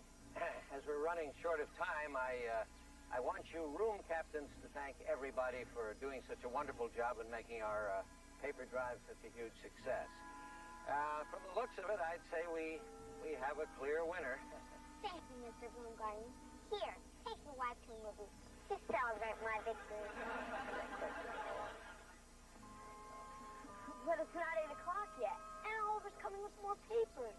Kip, Oliver did a fine job, but every contest has to have a deadline, and I'm afraid we only have a minute left. But you can do a lot in a minute. My mother can make a whole bowl of rice in that time. You should be happy, Kelly. I wouldn't be concealer for our class. I wouldn't care if you won our class a trip to the state capitol. Because you cheated. You Cleavers are all bad losers. Oh, yeah? There are no losers in our family.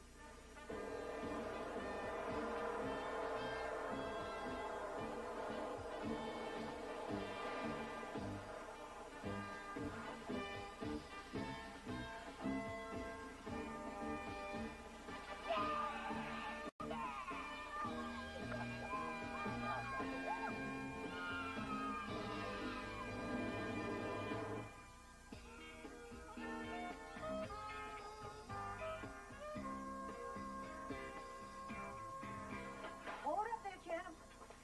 Just baked you some victory cookies. No time, Grandma.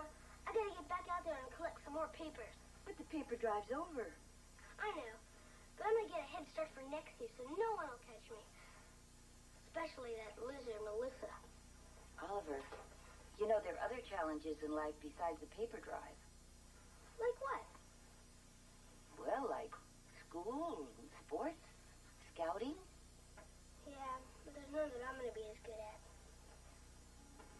But if you put even half the effort that you put toward that paper drive into anything else, I know you'd do very well.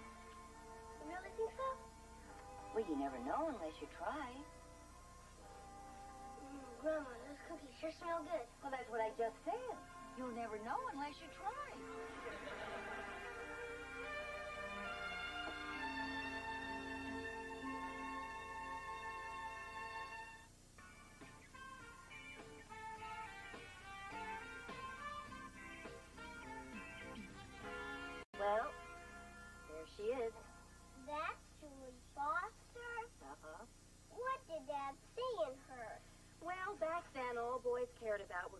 yearbooks and fast cars. Unfortunately, that pea-brain had both. Hey, wait! What's she writing in Dad's yearbook? Let's see if we can pick that out from the swim team picture. Hi, honey. What are you up to? I'm trying to see what Julie Foster wrote in your yearbook, but Mom's trying to stop me. Well, you don't have to look that up. I memorized it. You memorized it? Well, sure. How could I forget it? Dearest Wally, it's never been a secret how much I care for you. I flunked English this year just because you sat next to me. She never was too bright. I know that I've made a fool of myself, but the one thing I've learned is that I will never be able to compete with the way you feel about Mary Ellen Rogers. Always, Julie. You see, Mom? You had nothing to worry about. Oh, I never gave her enough credit. That must have been really hard for her to say. I'd like to read that again. Now, wait a minute. I think it's even simpler than you see it written down. You made the whole thing up, didn't you? You'll never know. What if you just take one tiny little leap?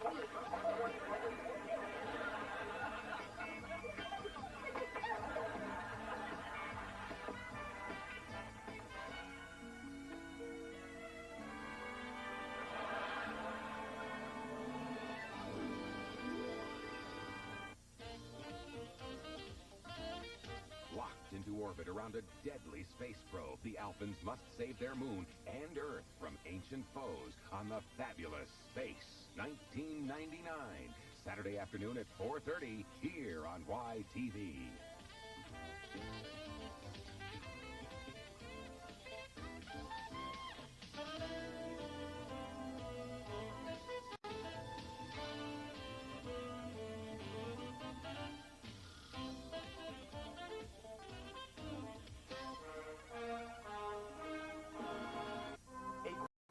I think the only way you're going to be able to buy that go-kart is by earning the money. So you sell the magazines and keep 50% of what you make.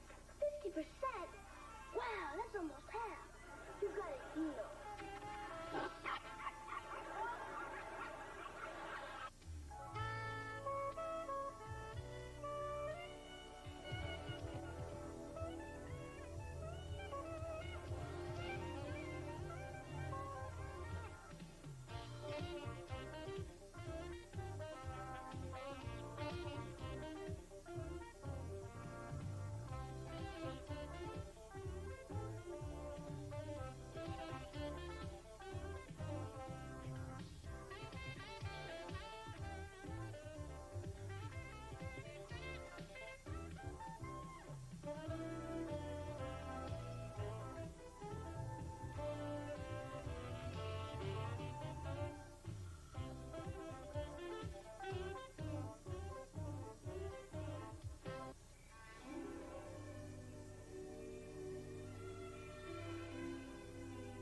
Are you kids ready yet?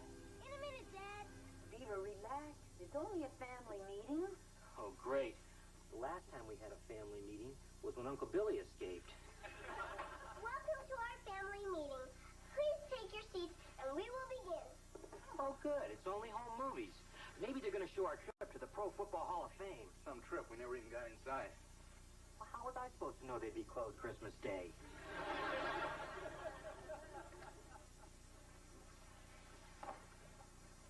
Thank you for coming.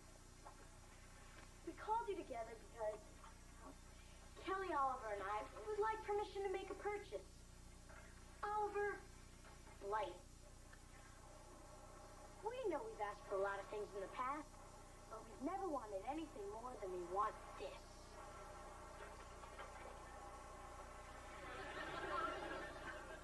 Well, that's lovely, dears. But where are you going to put it?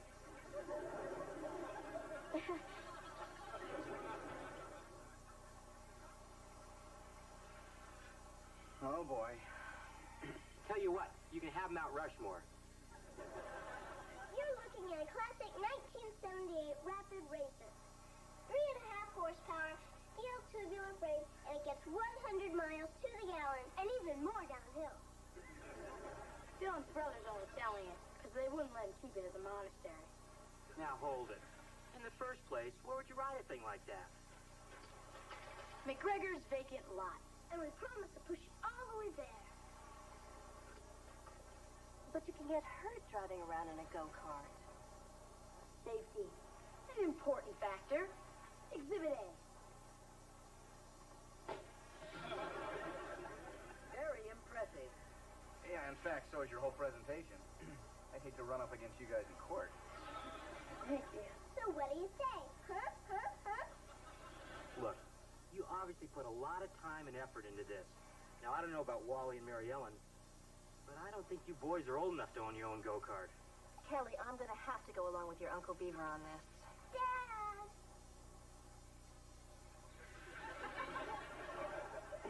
Yeah, well, maybe when you kids are older. I hope we wouldn't have to resort to this. Exhibit B. Dad, I think you'll recognize yourself in your own go-kart.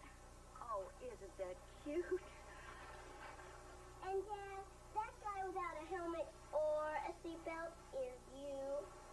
Yeah, but look, kids, things were a lot different back in those days. Number one, cars didn't have seatbelts. Number two, the only guy who had to wear a helmet was John Glenn. And number three, I think they've got us, Beav. Well, okay. As long as you promise never to ride it in the street, always wear your seatbelt and helmet, I guess we could let you buy it. Great! Now that that's settled, just loan us the money and we'll go out and buy it. Loan? Exactly what kind of loan are you talking about? Oh, the kind where you give us $100 and we pay you back when we're all grown up. Wait a minute, kids. $100 is a lot of money. We can't loan you that much. Why not? Mr. Haskell says the way Mom dresses, you must have money to burn. Well, with all due respect to Mr. Haskell's opinion, I think the only way you're going to be able to buy that go-kart is by earning the money. How? Well, Wally and I used to work around the neighborhood. We used to paint fences and mow lawns. We even used to wash windows. And I used to get 50 cents for washing dogs. 75 if I brushed their teeth. Yeah, sometimes we'd bring home over $3 a week. Yeah. And by today's prices, that'd be about $10. Yeah, but that's really hard work. Yeah, that'd be like sweating without having any fun. I'm sure we can think of an easier way. Yeah, we've got brains we haven't even used yet. All right, but just remember, kids, there's no free lunch. Great. Now we gotta start paying for our own food.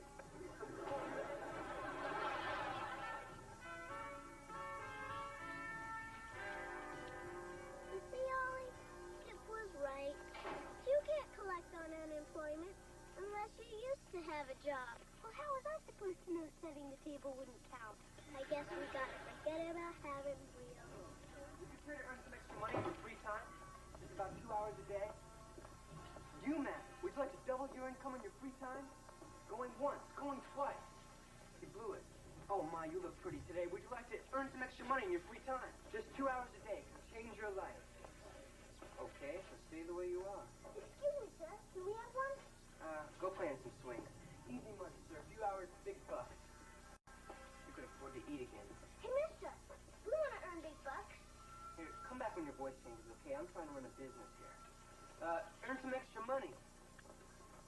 Hey, we've got to do this again sometime. What kind of business is it? It's first-rate publications, but I can't use you guys. You're not old enough. I bet both of us put together are older than you are. Oh, so you shrimps really think you can make it in the fast-paced world of door-to-door magazine sales? No sweat. I sold more Junior Chipmunk cookies than anybody else in my troop. But Grandma bought 37 boxes. Anyways, we know a lot of people in Mayfield, and some of them can even read without moving their lips. Well, maybe I could use you guys on a trial basis. Let me tell you how it works. You sell the magazines and keep 50% of what you make. 50%? Wow, that's almost half. You got a deal. Here, Grandma, Dad. In here. Here, Grandma, guess what Kelly and I just got? Perfect report card. What a kid. No, we got jobs selling magazines door to door. We're gonna be rich. That was going to be my next guess. We made $12 just on the way home. I would have sold a lot more if I had to come home to use the bathroom. $12? Wow. did all this happen? Well, we were down at the unemployment office, and this neat guy Chuck gave us a job. First-rate publications. I've heard of them. In fact, at these prices, there's some magazines here I'd like to order. Gee, thanks, Grandma. You fill out these order forms, and I'll be right back. This sales stuff sounds great. Why, if I got out there and helped, you'd hit more neighborhoods and make a fortune. We'll have that go-kart in no time.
Hey, Squirt.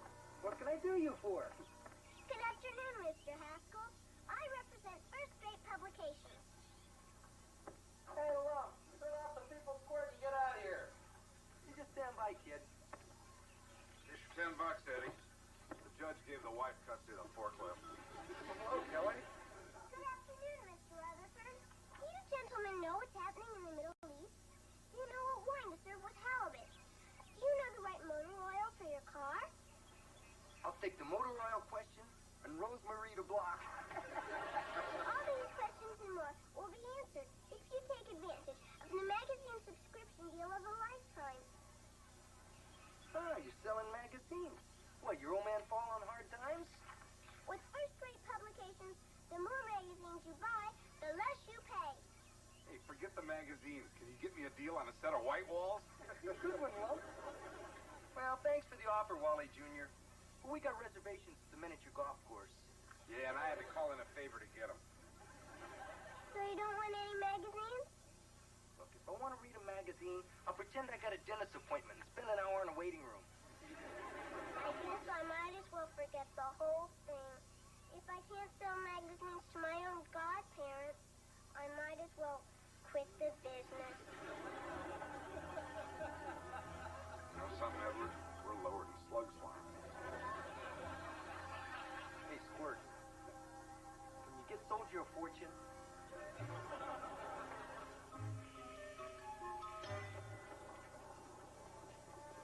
And then would you be interested in earning extra money? Very few, easy work. There's Chuck. That's Chuck? So? Holly, the guy's office is a hallway. Doesn't that seem a little strange to you? Hey, our office is in the treehouse. We made over $200. Hi, Chuck. Hey, this is my man. And who's this, your dad? No. He's my brother, Kip. He's also my partner. So how'd you guys do? Here, $220. Whoa. All of this in 1 week? You know, I gotta tell you guys, I have my doubts, but, Chuck likes you. And like I promised, here's your share. Thanks. Wow. Now we got enough for the go-kart, and maybe even enough for a sheepskin seat cover. Listen, here are a few more order forms. Thanks. No thanks. We're retiring. Kip. Ollie, we got enough. Let's just go pick up the go-kart. Well, I can't wait till I'm the old man and I can tell you what to do. Thanks, Chuck. Yeah, thanks. Kid?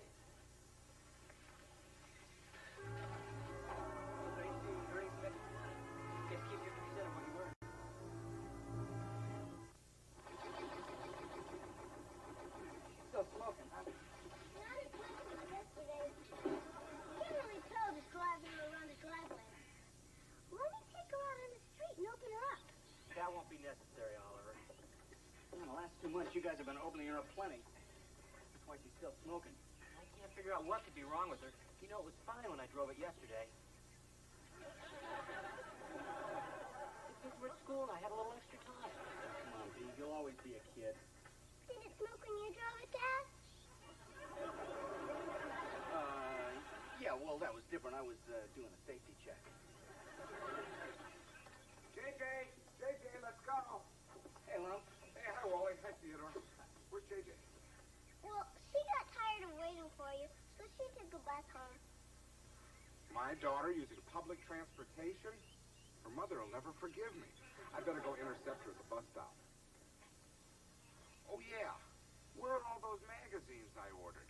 It's been 2 months. I could have been earning interest on that money. You haven't got him yet? We're taking that right away, sir. If it'll make you feel any better, Lump, we haven't gotten ours either. Oh, you know how slow the post office is. Kip just got the ant farm he ordered in the 3rd grade. The varmints didn't stand a chance. I just hope this isn't a ripoff. Take it easy, Lump. We wouldn't let our kids get involved in something crooked. I called the Better Business Bureau, and there were no complaints. Your name did come up, though. Party hard. Come on, everybody. Lunch is ready. Coming, Mom. Mrs. Dobson hasn't gotten her magazines either. Yeah, Mr. Angle, too. We better go tell Kip. I have a feeling we're in more trouble than Freddie Haskell when he blew his dad's coin collection on video games.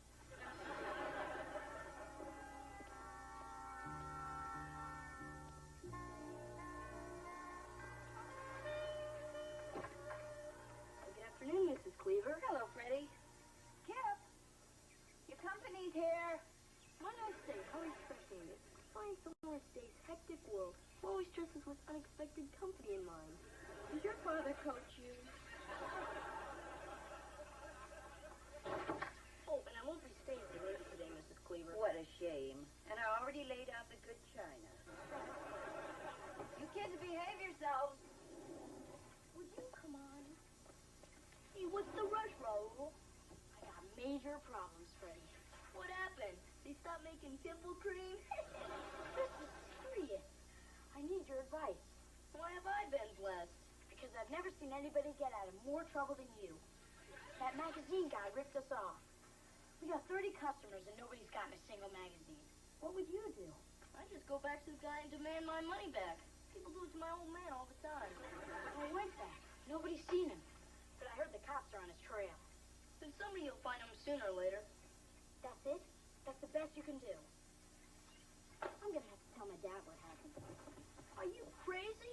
He'll make you sell your go-kart. And then no one will want to hang around with you. There's no way we're selling that go-kart. We didn't do anything wrong. Look, the way I figure it, this is your only shot. People throw out their old magazines all the time. Doctor's offices, barber shops. All you've got to do is put them in your customers' mailboxes.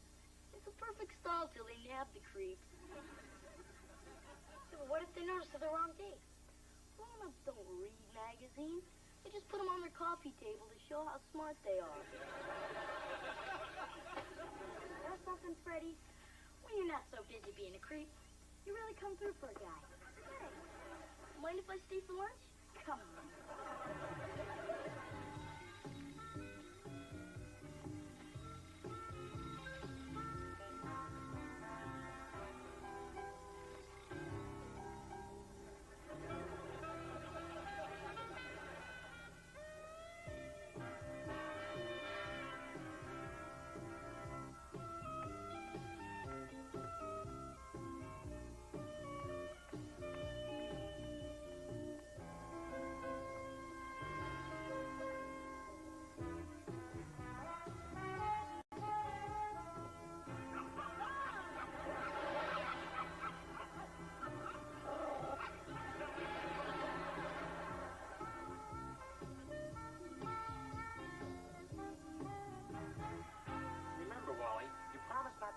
too hard.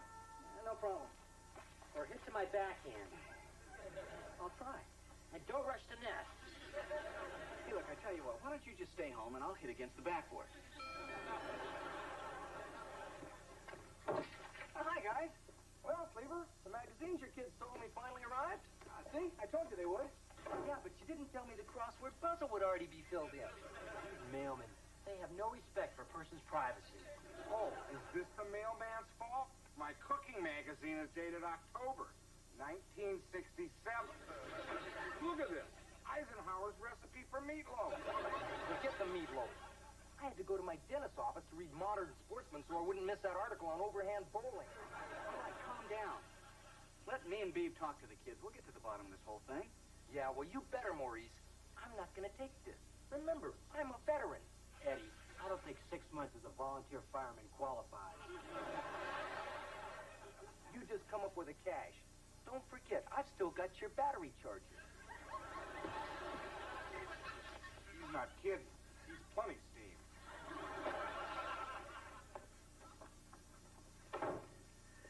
Well, Beaver, it looks like it's our turn to call a family meeting.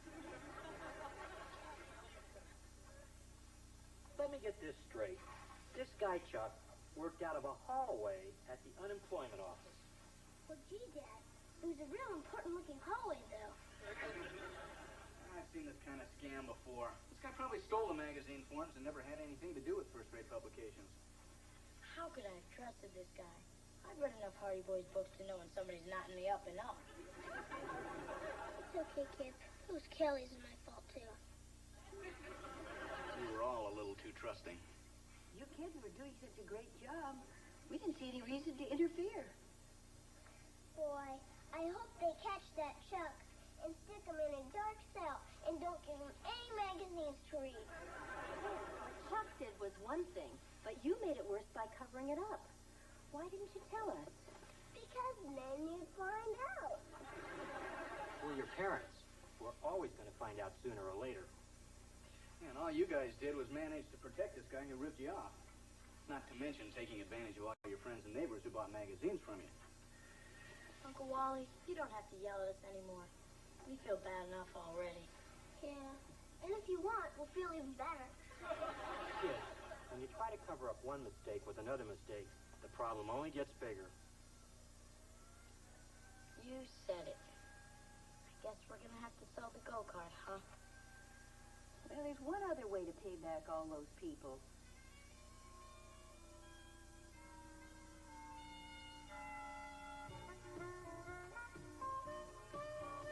You know, this hard work isn't so bad after all. Yeah, we worked up a whole $13 this week. If you don't include that window we broke.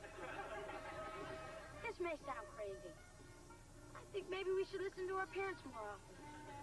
Yeah, let's not tell them, or it'll go to their heads. And then they'd be impossible to live.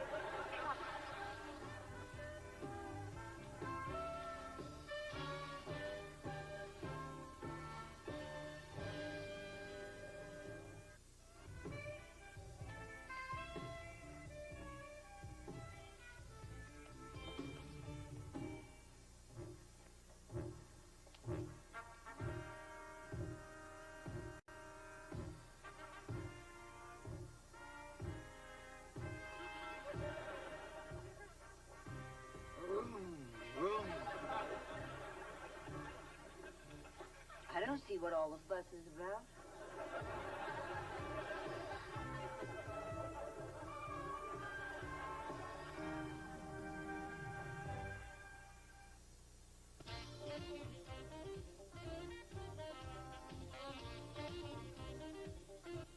He sings, writes, dances, and engineers his own records. He does it all. Meet dance music master Stevie B on the video show that takes you to where it's happening.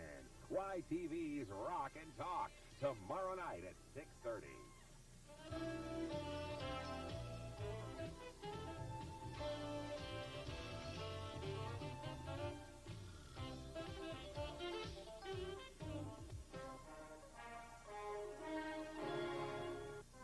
Leave it to Beaver. Quick, get up. Wait till you hear this. I got the best news in the world. 2 tickets to the grand opening of Miracle Mountain. Miracle Mountain? You got tickets? Or you're gonna surprise me? Yeah. You're so sweet.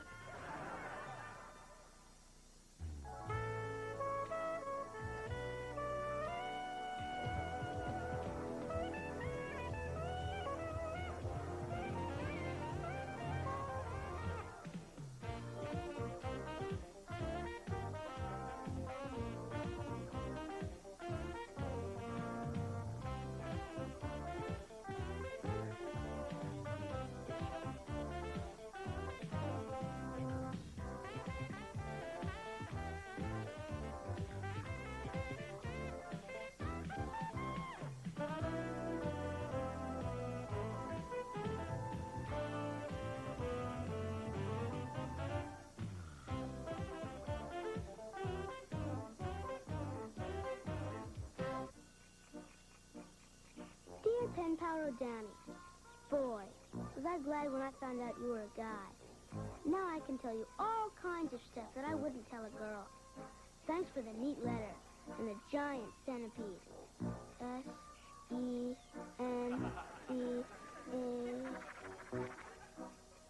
Bug with a lot of legs. It croaked by the time it got here, but my grandma screamed anyways. I'm in the 3rd grade. I'm almost 4 feet, 4 inches, and even if I haven't catched my first wildebeest yet, I have wiped out 4,000 aliens and space invaders. You asked about my family, so here goes. I live in a pretty nice hut, and you don't have to leave the house to go to the...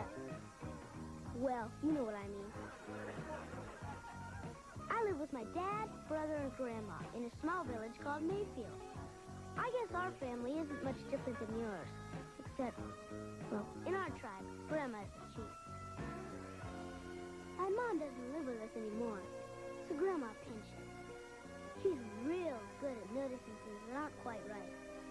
Well, like when my fingernails are dirty, or when I tried to paint pinstripes on my dad's car.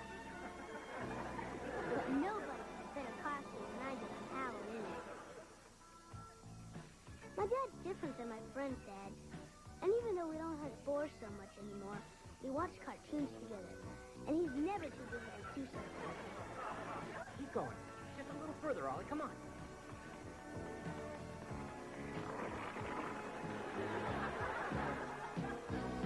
We almost have as much fun as when you and your dad tie those vines to your feet and dive off that tower. The rest of the family lives in the next house. First there's my Uncle Wally. He's my dad's big brother. I'm stronger than he is. Dad and Uncle Wally are just like Batman and Robin. They're always together.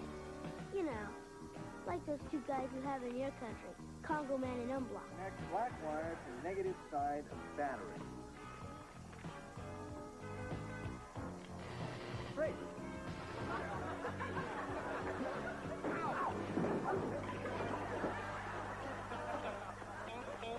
My cousin Kelly is my friend, even though she's a girl. But enough about her. Then there's my brother, Kip. What a creep. Of all the brothers to get stuck with, I got him. Boy, you're lucky. With 17 brothers, if one's a chowderhead, you can always move on to the next one. What's weird is, my brother wasn't always so bad. You know, even a few weeks ago, I used to think I liked him. Oh, quick, get up! Come on, get up! No! No! Don't let the wind get me! No! Oh. I was dreaming I was back at our Aunt Martha's 90th birthday party. Quick, get up. Wait till you hear this. I got the best news in the world. Freddie Haskell's moving? Better. They lowered the driving age to 9. Come on, get up. I can't. I'm not wearing any bottoms. It's okay. We're brothers. Oh. Hey, what's that behind your ears? Probably just dirt. No. 2 tickets to the grand opening of Miracle Mountain. Miracle Mountain? You mean that place with the parachute drops and the runaway bobsled? Wow. Just watching the commercial makes me want to throw up. That's the place. Yeah, hooray! So far, so good, huh? Now, you've probably never seen I Was a Teenage Martian. It's my favorite movie. It's about a regular kid who turns into an ugly, slimy monster.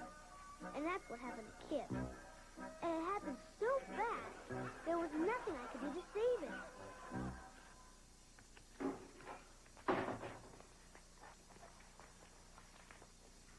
What are you doing? Putting gel in my hair. How come? So it'll look good.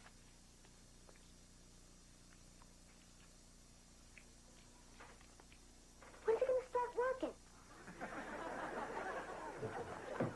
I thought it was bad, but I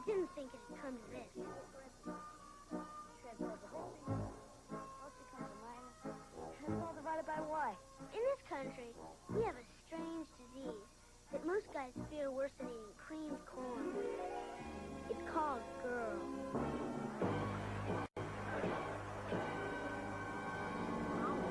Something? Freddie Haskell's starting a big football game, and he says if you play, he'll let me watch for free.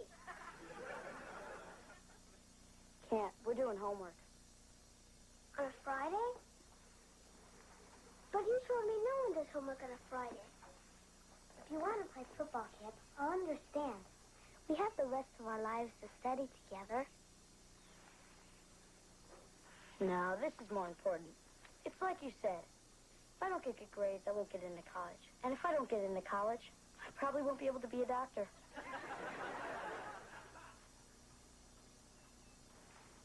You okay, Kip? Look, are you hungry? I guess. Great. Then why don't you go in the kitchen and get yourself something to eat?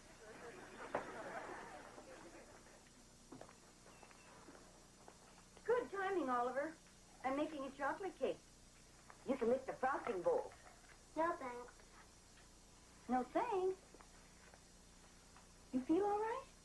I'm okay, but I think something's wrong with Kip. Why do you say that? Because he's out there with some goofy girl. What makes her so goofy? Lots of things. She's always playing with her hair. She's got funny-looking socks on, and she's warping my brother's mind. Well, I don't think there's going to be any permanent damage. And I'm sure when you get to be his age, you'll understand the way Kip feels. You mean it's not just a phase he's going through? Oh, it's a phase, but it's one that'll probably last forever. Hi, Mom. Hi, Beaver. Hi, big guy. Hi, Dad. Bye, Dad. Oliver, don't you want to lick the frosting? You work hard all day, Dad. You should get to lick it. What's with him? Try to fool him with a mix? Kip's new study partner happens to be a goofy girl, and this is not a mix. Well, I can't say I didn't see this one coming. This is going to be awfully rough on Oliver. Oh, in a couple of weeks, he'll have forgotten all about it. I don't know. I still remember the first girl that Wally threw me over for. 4'6", ankle bracelet, face like a flounder. Penny Jameson. You know, I saw her last summer in the supermarket parking lot. I was still tempted to let the air out of her tires.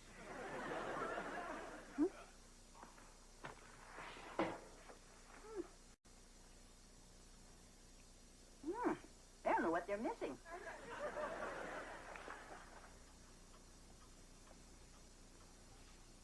I thought you scholars might like a piece of cake. Oh, no, thank you, Mrs. Cleaver. I'm watching my complexion.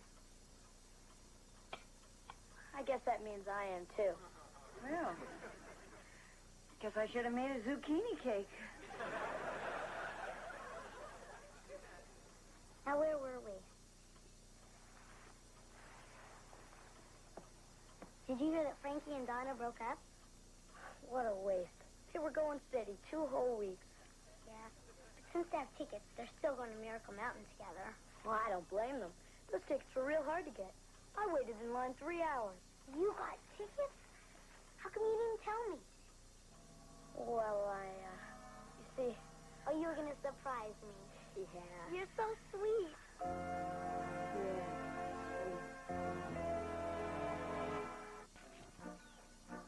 Well, pen pal, see what I mean? The enemy has taken control of my brother's mind. What little there was of it. Hi, Uncle Wally. You busy? No, I'm stupid. Next time I'll pay the $20 to have the burglar alarm installed. What can I do for you? Well, I kind of got a problem. And I need some advice. Sure this isn't something you should talk over with your father? Well, he's good at most stuff, but from what I've read in your high school yearbook, well, I thought you'd be better help when it came to girls. You may have a point there. Well, I kind of made a mistake. I promised to take 2 people to the same place. 2 dates for the same night. The classic adolescent dilemma. Hey. I wonder what this was.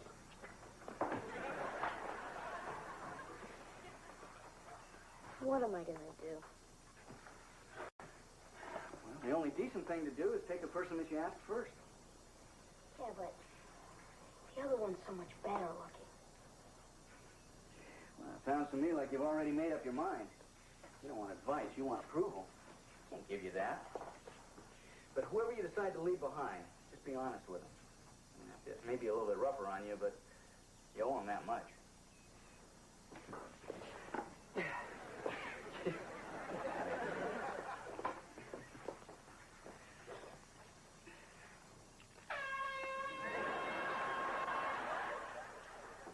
Hey, Ollie.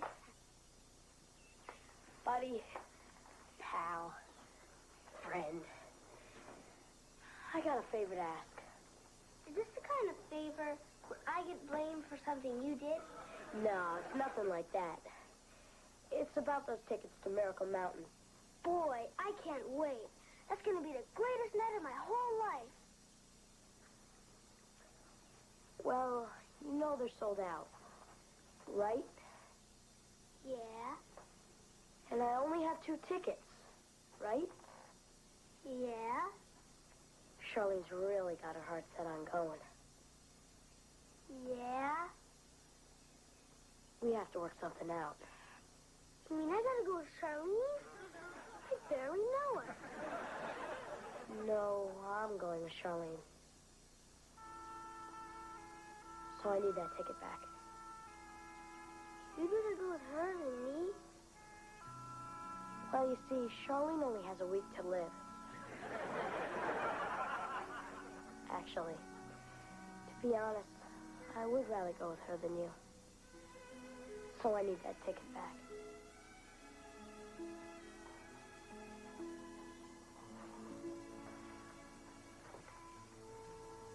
Are you sure?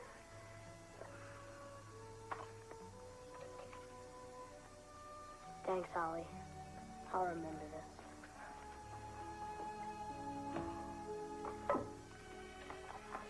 Yeah, I'll remember it too.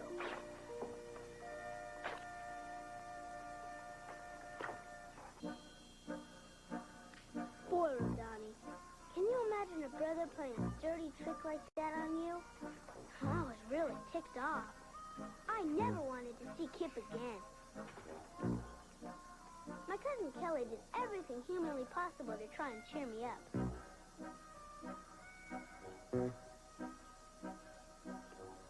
I wish she was better at it.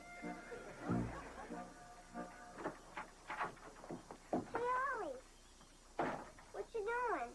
Seeing how much string is inside the softball? What good's that gonna do? It's Kit's softball. Finally, the big night arrived. She might have had her claws sunk in. But I wasn't about to give up without a fight. Hi, Charlene. Oh, how sweet, Kip. You didn't have to spend money buying me flowers. Don't worry, he didn't. My grandma picked him out of the garden this afternoon.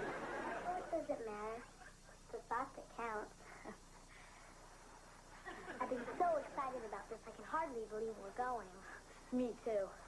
We're gonna have to wait a few minutes. My dad lost his car keys. The last time we lost them, we almost missed Kip's ballet recital. Will you get lost? Oh, your little brother. They're so cute at this age. You must not have one. This is going to be such a great night. I never let this out of my sight. Yeah, I've been carrying mine around inside my shoe. That way I not only know where it is all the time, but I can feel it. Even though it smells kind of weird. Are you sure you know where your ticket is? Sure, I'm sure. Dad thought he knew where his keys were, too. Ollie, you did something with my ticket. I'll tell Dad who took a bath with his stopwatch. It's right here. You didn't touch it. I never said I did. You leave us alone now. It's my house, too. Oliver, your history. Dad! Hey, leave your brother alone. I'm finished getting dressed. Did you find the car keys? I sure did. They were in the freezer. How they got there, I'll never know. I wonder. Anyway, let's shove off. Kip, wait a minute, honey. I want to get a picture of you and Charlene before you leave. Grandma, do we have to? Oh, don't be silly. It's only going to take a second. Come on now. We'll get closer together. Okay, ready? 1, 2, 3. from going, at least he'd always remember I tried. Well, Rodani, that was 3 hours ago, and Kip still isn't back. I hope Yuani, Toza, Yorubi, and... heck. All your 13 other brothers are nicer to you than Kip is to me. Your pen pal, Oliver Cleaver. Oh, P.S. Please send instructions for that tiger pit. Yeah, how's it going? Come on now, time to hit the sack. Let's go. There we go. Good night, son. Good night, Dad. Dad, how come you didn't make Kip give me back my ticket to Miracle Mountain? Oliver, what Kip did was wrong. But if I made him give that ticket back, he'd have been doing the right thing for the wrong reason. But I still would have gotten to go. Yeah, but you wouldn't have had any fun because he wouldn't have had any fun. But how could he been so mean to me? Oliver, it's kind of like you have two brothers. One good and one bad. One does all the things you want him to. And one would rather play with the other guys. Oh, girls.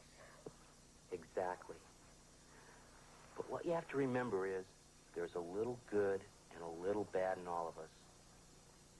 Give Kip a chance. I'm sure Charlene's not going to get in the way of what you and Kip have as brothers. Get some sleep, son.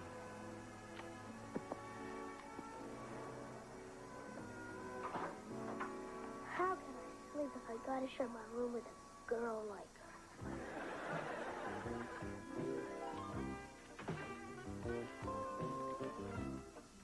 It was great.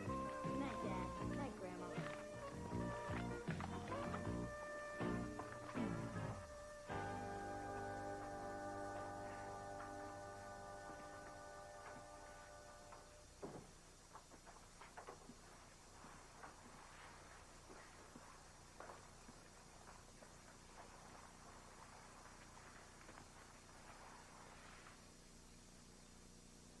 You awake? No. Mind if I turn on the light? Yeah, I mind. You don't want me to undress in the dark, do you? Yeah, you might hurt yourself. Want to hear what happened tonight? I don't want to hear what kind of a great time you had with Little Miss Muffet. That's just it. I didn't have such a great time. Yeah? We get there, see? There's all kinds of awesome stuff going on. First thing she does is go to the bathroom and comb her hair for 10 minutes. Why would someone comb their hair and go on rides that would just get it messed up again? She didn't want to go on any rides that mess up her hair. What? She wouldn't go on the ones that don't mess up your hair because she's afraid they make her throw up. That's what they're supposed to do. She wouldn't go on the bumper cars, afraid she'd break a nail. She wouldn't get near the shooting gallery. Afraid it hurt her ears? Can you believe it? Oh, man, what a dud. But we did go in the tunnel of love. She kissed me. I'm sorry. You know something, Ollie? I blew it. I should have taken you. You can go to the neatest place in the world, but if you don't take the right person with you, you might as well not go. I was the right person, huh, Kip? You sure were. But I was thinking of you, though. Wow, a dinosaur! You bought this for me? No, I won it for you at the Knock Down the Bottles booth. 3 tosses for 25 cents. This only cost you 25 cents? Well, actually, after $7 worth of trying, the guy felt sorry and gave it to me. Kip, you're the bestest brother ever. You're not a bad little brother yourself. I'm gonna get ready for bed. Oh, Kip, what's up with us? What was up?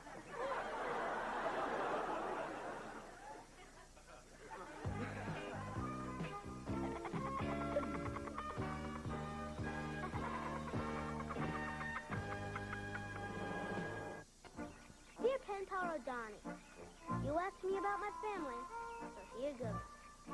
Let me tell you about Kip. He's more than just my brother. He's the smartest, bestest looking, coolest brother a guy could have.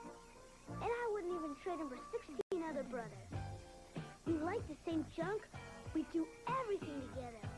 Next week, he's even taking me to Miracle Mountain. Unless he falls for another girl.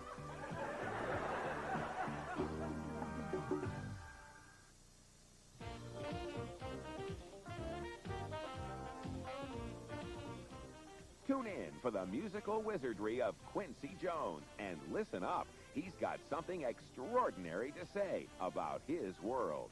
Cut tracks to the hottest sounds around with YTV's Rock and Talk tomorrow night at 6:30.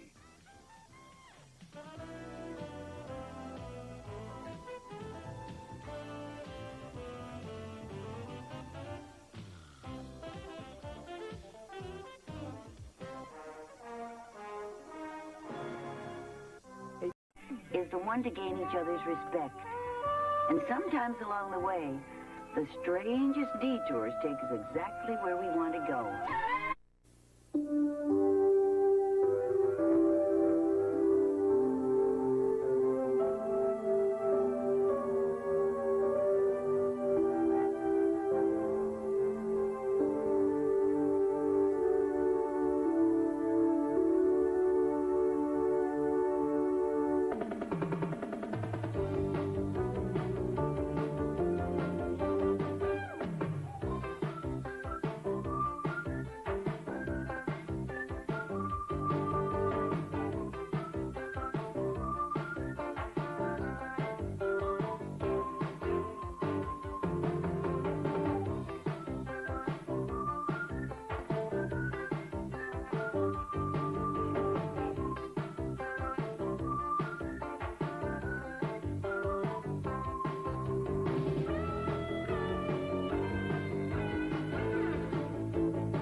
You didn't have to go to all this trouble. Kelly and I have been eating fine. Oh, sure.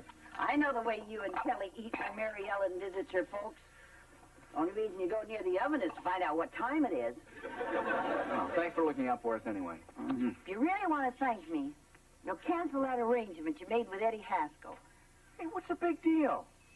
He gets a chance to start working off all that money he owes me from the trial, and you get central air conditioning for practically nothing. I don't know, Wally. Having Eddie Haskell in my house for 3 weeks, night and day? It's like I'm being punished for his crimes.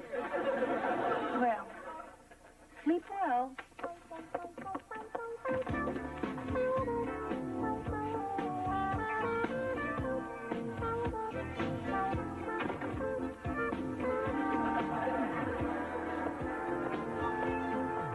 Hi, Dad.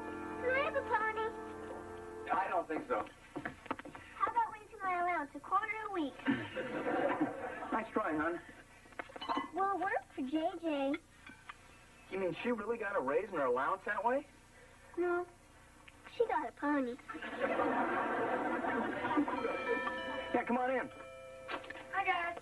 Hi, Kip. Care to join us? No, thanks. The reason I'm here is, well, a power line fell on Dickie Sokolsky's dad's car, and he's okay. Except he can't remember anything about baseball. Or Dickie's name. So we sort of need a new coach. How about it, Uncle Wally? Look, as much as I'd like to... We're already in the playoffs. And if we win our next game, we'll probably be playing Freddie Haskell's team for the championship. Well, I'm flattered that you asked me, Kip, but, I've given up coaching for good, I'm afraid. What? It was my soccer team that put him over the edge. We didn't win a single game. Even the fish market took their name off our jerseys. I'm just burnt out. My work suffered, I neglected my family. But most of all, he hates to lose. So I think you're just going to have to keep looking. Hey, can't your dad do it? My dad? The Beaver? Well, sure. He knows the game inside out. I know he played when he was a kid. But you went to spring training with the White Sox. But he's your father. Kip, a game only lasts a couple of hours. But your relationship with your father, that's something that lasts a lifetime.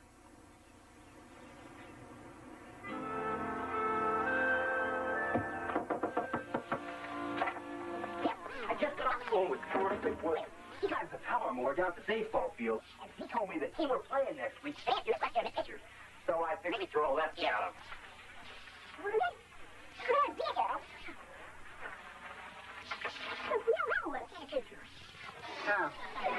Maybe we could trade that little fat first baseman for one. Can't trade it, Ali. Well, I'll have to think of something else. Dad, can you come outside now? I'll be in a minute. I'm talking to your brother right now. In the shower? I'll be out in a few minutes. But Dad! In a minute, son. Dad, I'm very glad you're going to be helping the team. Oh, thanks, Kip. You know, this may sound dumb, but when you get to be my age, well, there's not much father-son stuff a guy can do without your friends thinking you're going soft on them. I know. That's why I'm glad you asked me. Okay, Ollie. We can play now. No time for that, Dad. You see, I was getting my lunchbox out of your car because I left half a Twinkie in it, and the next thing I knew, it kind of rolled into the street. Well, I hope you didn't eat it. No, Dad. Not the Twinkie. Your car.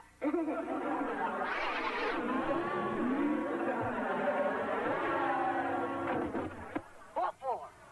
Trigger ring. Good eye, good eye. Hey, what is this, a library? Let's start rousing the pitcher. So's his mother. Call him names. Tell him we got his cat in a pillowcase. Come on, get up here. Come on. On your toes, Freddie.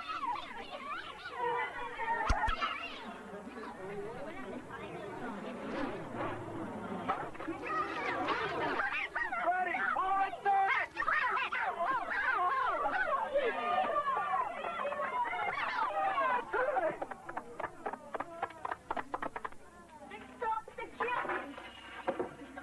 What are you doing here? Nothing more? If you'd been paying any attention to your coaches, you'd still be on third. Oh, might I remind you that your scouting report compared the center fielder's arm to a rusty slinky. I'm not here for my health. When I tell you to jump, you don't come down until I clear you to land. Hey, come on. I'm your son. Remember? Oh, that's right. What gets into me?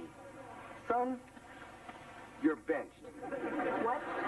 Benched, as in collecting splinters the rest of the season. Surely you wouldn't deny yourself the pride of watching your own offspring engage in championship play. Don't count on it.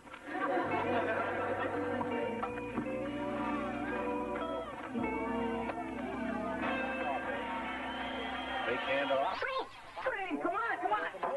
Yeah, you late. Come on, Coach. Now do you think it's time to go back to a four-man? 35-yard.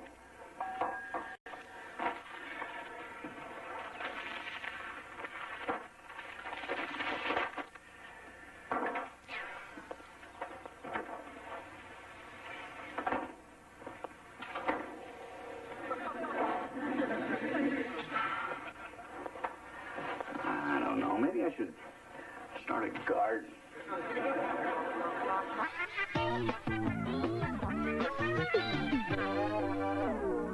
And we'll put the trophy over the fireplace. Unless you think we should build a display case for it. Now, don't get too excited, Kip. We've still got one more game to win on Saturday. Oh, hi, Mom. Hi, Wally. Well, I guess I don't have to ask how things went today. What was the score? Well, it was pretty close. Yeah, if one more of their players had shown up, they wouldn't have had to forfeit. Well, good afternoon, everyone. I'm making a little party to ease the sting of defeat. I wouldn't expect any less of you fine souls. Well, thank you, Eddie, except Kip's team won. Wait a second. Do you mean my squad is playing the Cleavers for the crown? Quick, oxygen! What's the matter, Eddie? You afraid? Of what? I've seen better teams pulling sleds. Things are different since my dad started managing us. Oh, that's always been my dream. To match wits with a guy who got stuck in a giant soup bowl. They might as well start engraving a trophy right now. Nah, don't worry about him. All talk, no action. I got away. Last month he beat us 26-3. Maybe it'll rain on Saturday. Well, it's a good thing your father isn't here to see this. What are you talking about, Mom? After all the times that Eddie Haskell has manipulated you, misled you, taken advantage of your good natures, do you honestly think you can't win that game just because he says so? Mom, there's no point in starting with Eddie. Nah, you just can't win with a guy. Same with Freddie. I don't want to hear this. Look at you, Wally. You're dying to be in that dugout with your brother. You're so afraid of losing, you won't take a chance of going in there and trying to win. Beaver, wouldn't you once just like to button that Eddie Haskell's lip? More than anything. Well, then start acting like Ward Cleaver's boys and get out there and kick their fannies.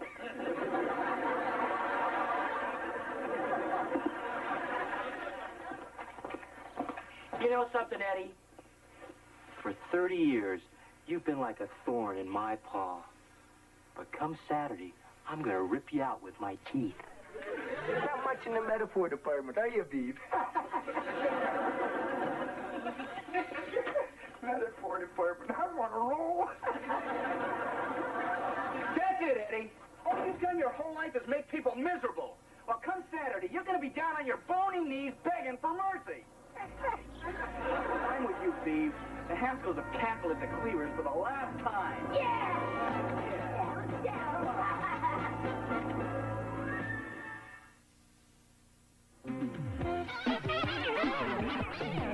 Next time. Yep, floor works good now. Tips you sports. Well, Mr. Haskell, what a coincidence finding you here. Freddie was just saying how he wished his father were around so he could share his good news with him. Right? Yeah, what he said. Well, I'll just leave you two to have a pleasant father and son talk. Okay. Olive? Oh, no thanks. I had a big lunch. Sir, I thought you'd appreciate my bringing this to your immediate attention. Hey, you got a 92 on the science test. That's out of 100, right? But of course, sir. Yeah, very good. Make a copy of this, mail it to your grandmother. Maybe she'll send you a couple of bucks. Suggestion, sir. I do hope this stunning academic achievement has inspired you to reconsider my playing in Saturday's game. Play. You're lucky I let you keep your uniform. But, sir, what about my test? What? You want me to name a sandwich after you? Son, I'm doing this for your own good. The real world's a rough place out there. I'm just making sure you're ready to face it. You're too kind, sir. Good afternoon, ladies and gentlemen. Welcome to the Mayfield Youth Baseball League Division A Championship. Today's contest is the undefeated Mayfield Tigers, coached by Eddie Haskell, against the Cubs, coached by Theodore the Beaver Cleaver. Here we are. Guys, if there isn't one of you guys who hasn't dreamed of coming up to bat in the bottom of the ninth in the 7th game of the World Series and knocking one out of the park. Today we got the real thing. A chance to find out if you've got what it takes to be the best. $20, right here. All you gotta do to collect it is to keep them from scoring a run. Now, I don't care whether you do it by making a great catch, throwing someone out at the plate, or by tripping someone around in third base. Now, if you think you can hit it, then you'll hit it. If you believe you can make a catch, then you'll do it. If you believe in yourselves, you're gonna be a winner, not just for today, but for the rest of your lives. Okay, you guys want to hear a big pep talk? You go rent Rocky Street. All I gotta say is you deserve to be here today, and I've really enjoyed coaching most of you this season. Well, come on, guys, let's get out there and win!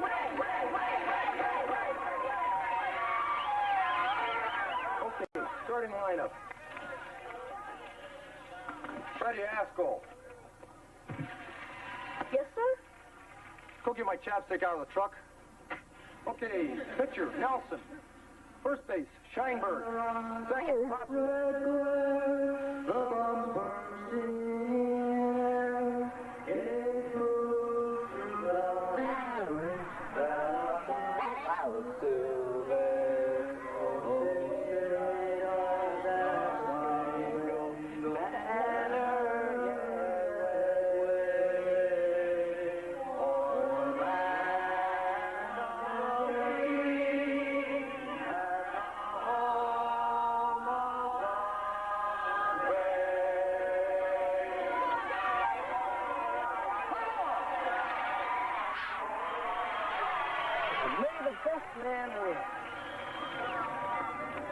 or the team that plays the best. You know, Wally, I should carry around a pencil so I can jot down all the witty things you say. No wonder his mother joined the Merchant Marines. Come on, let's go. Come on, guys, let's go! Stop! First up for the Cubs, shortstop, Kip Beaver.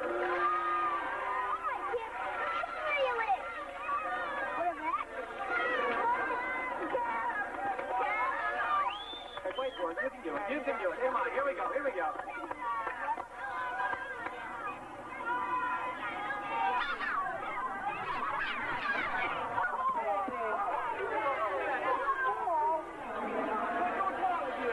You okay? I'm okay, Dad. Hey, Eddie, that was intentional. Yeah, and so is this. Come on, let's go. Come on, Kip. Let's get it now.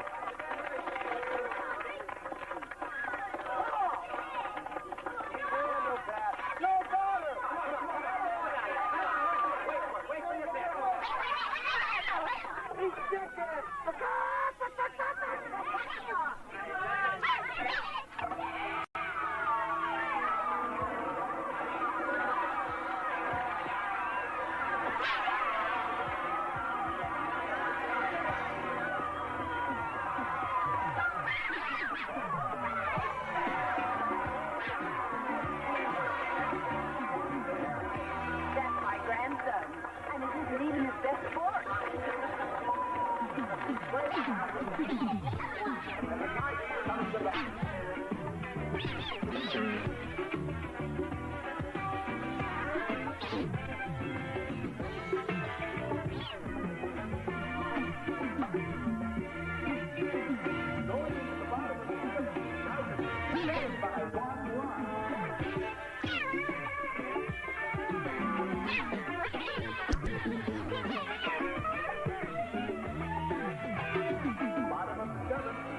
Last chance to overtake the Cubs' 1-0 lead.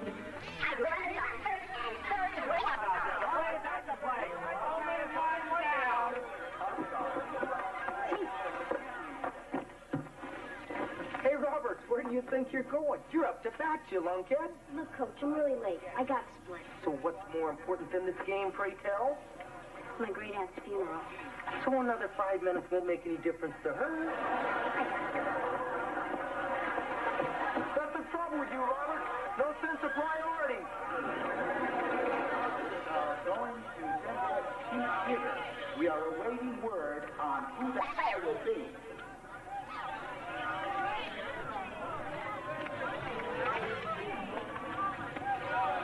Hey, McGregor. Beaver.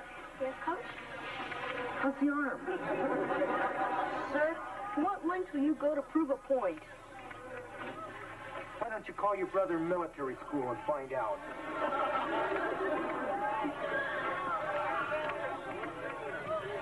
All right, go ahead. At least we'll have somebody to blame when we lose. Skating for Dylan Roberts, number 9, Frederick Haskell. Hey, Freddie, let's walk him. Come on, he's a hassle. Give him anything. Let him work for it.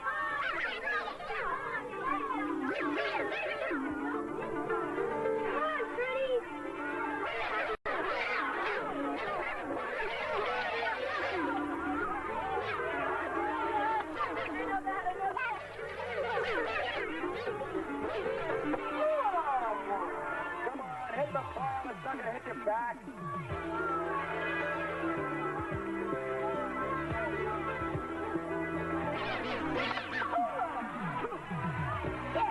One more. Come on. Come on, Freddie. One more. Let's go, Freddie. You got it. Come on.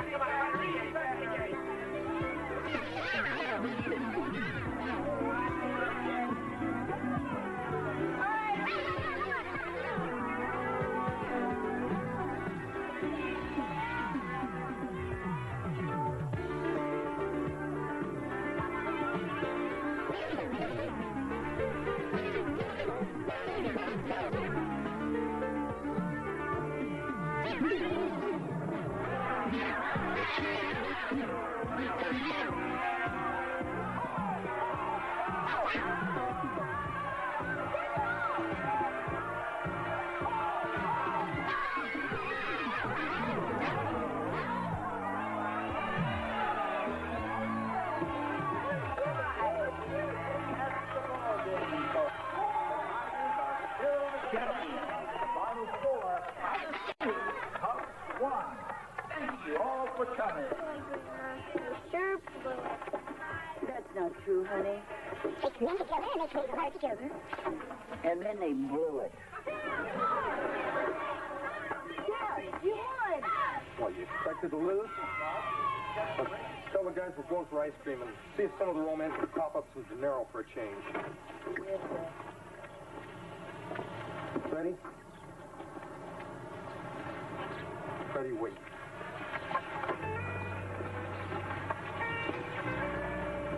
I'm very proud of you, son. You've never said that to me before, sir. Well, there's been a couple of times I've wanted to. Look, I don't express myself well with words. It'd make you real uncomfortable if I... Hugged me? Or something like that.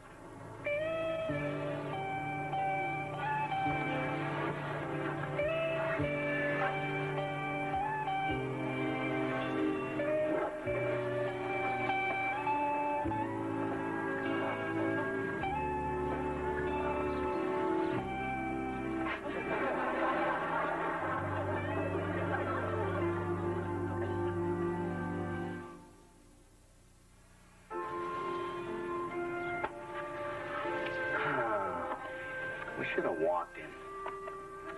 Could have had that ball. Just a little better jump.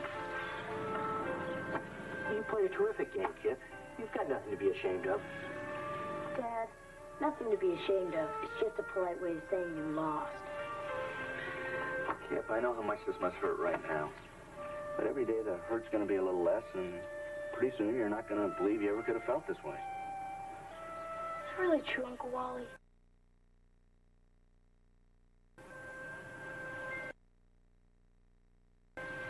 No. Hey, that was some game, huh, guys? Go ahead, Eddie. Start gloating. I'm ready. Hey, what are you talking about? Your team was in control all the way. And we just got lucky. Sometimes that happens with a better team. Could have gone either way, guys. Yeah, you guys did a great job with that club. You deserve the trophy, not us. No, you guys went fair and square. That was a great hit, Freddie. Not like the ball you put out of the park.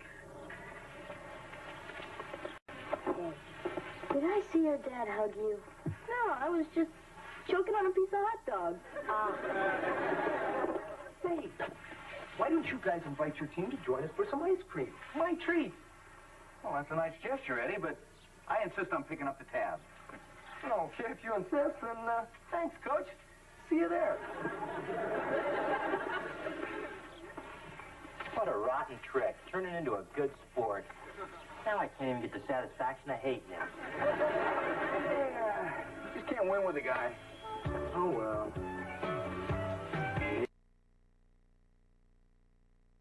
Maybe next year.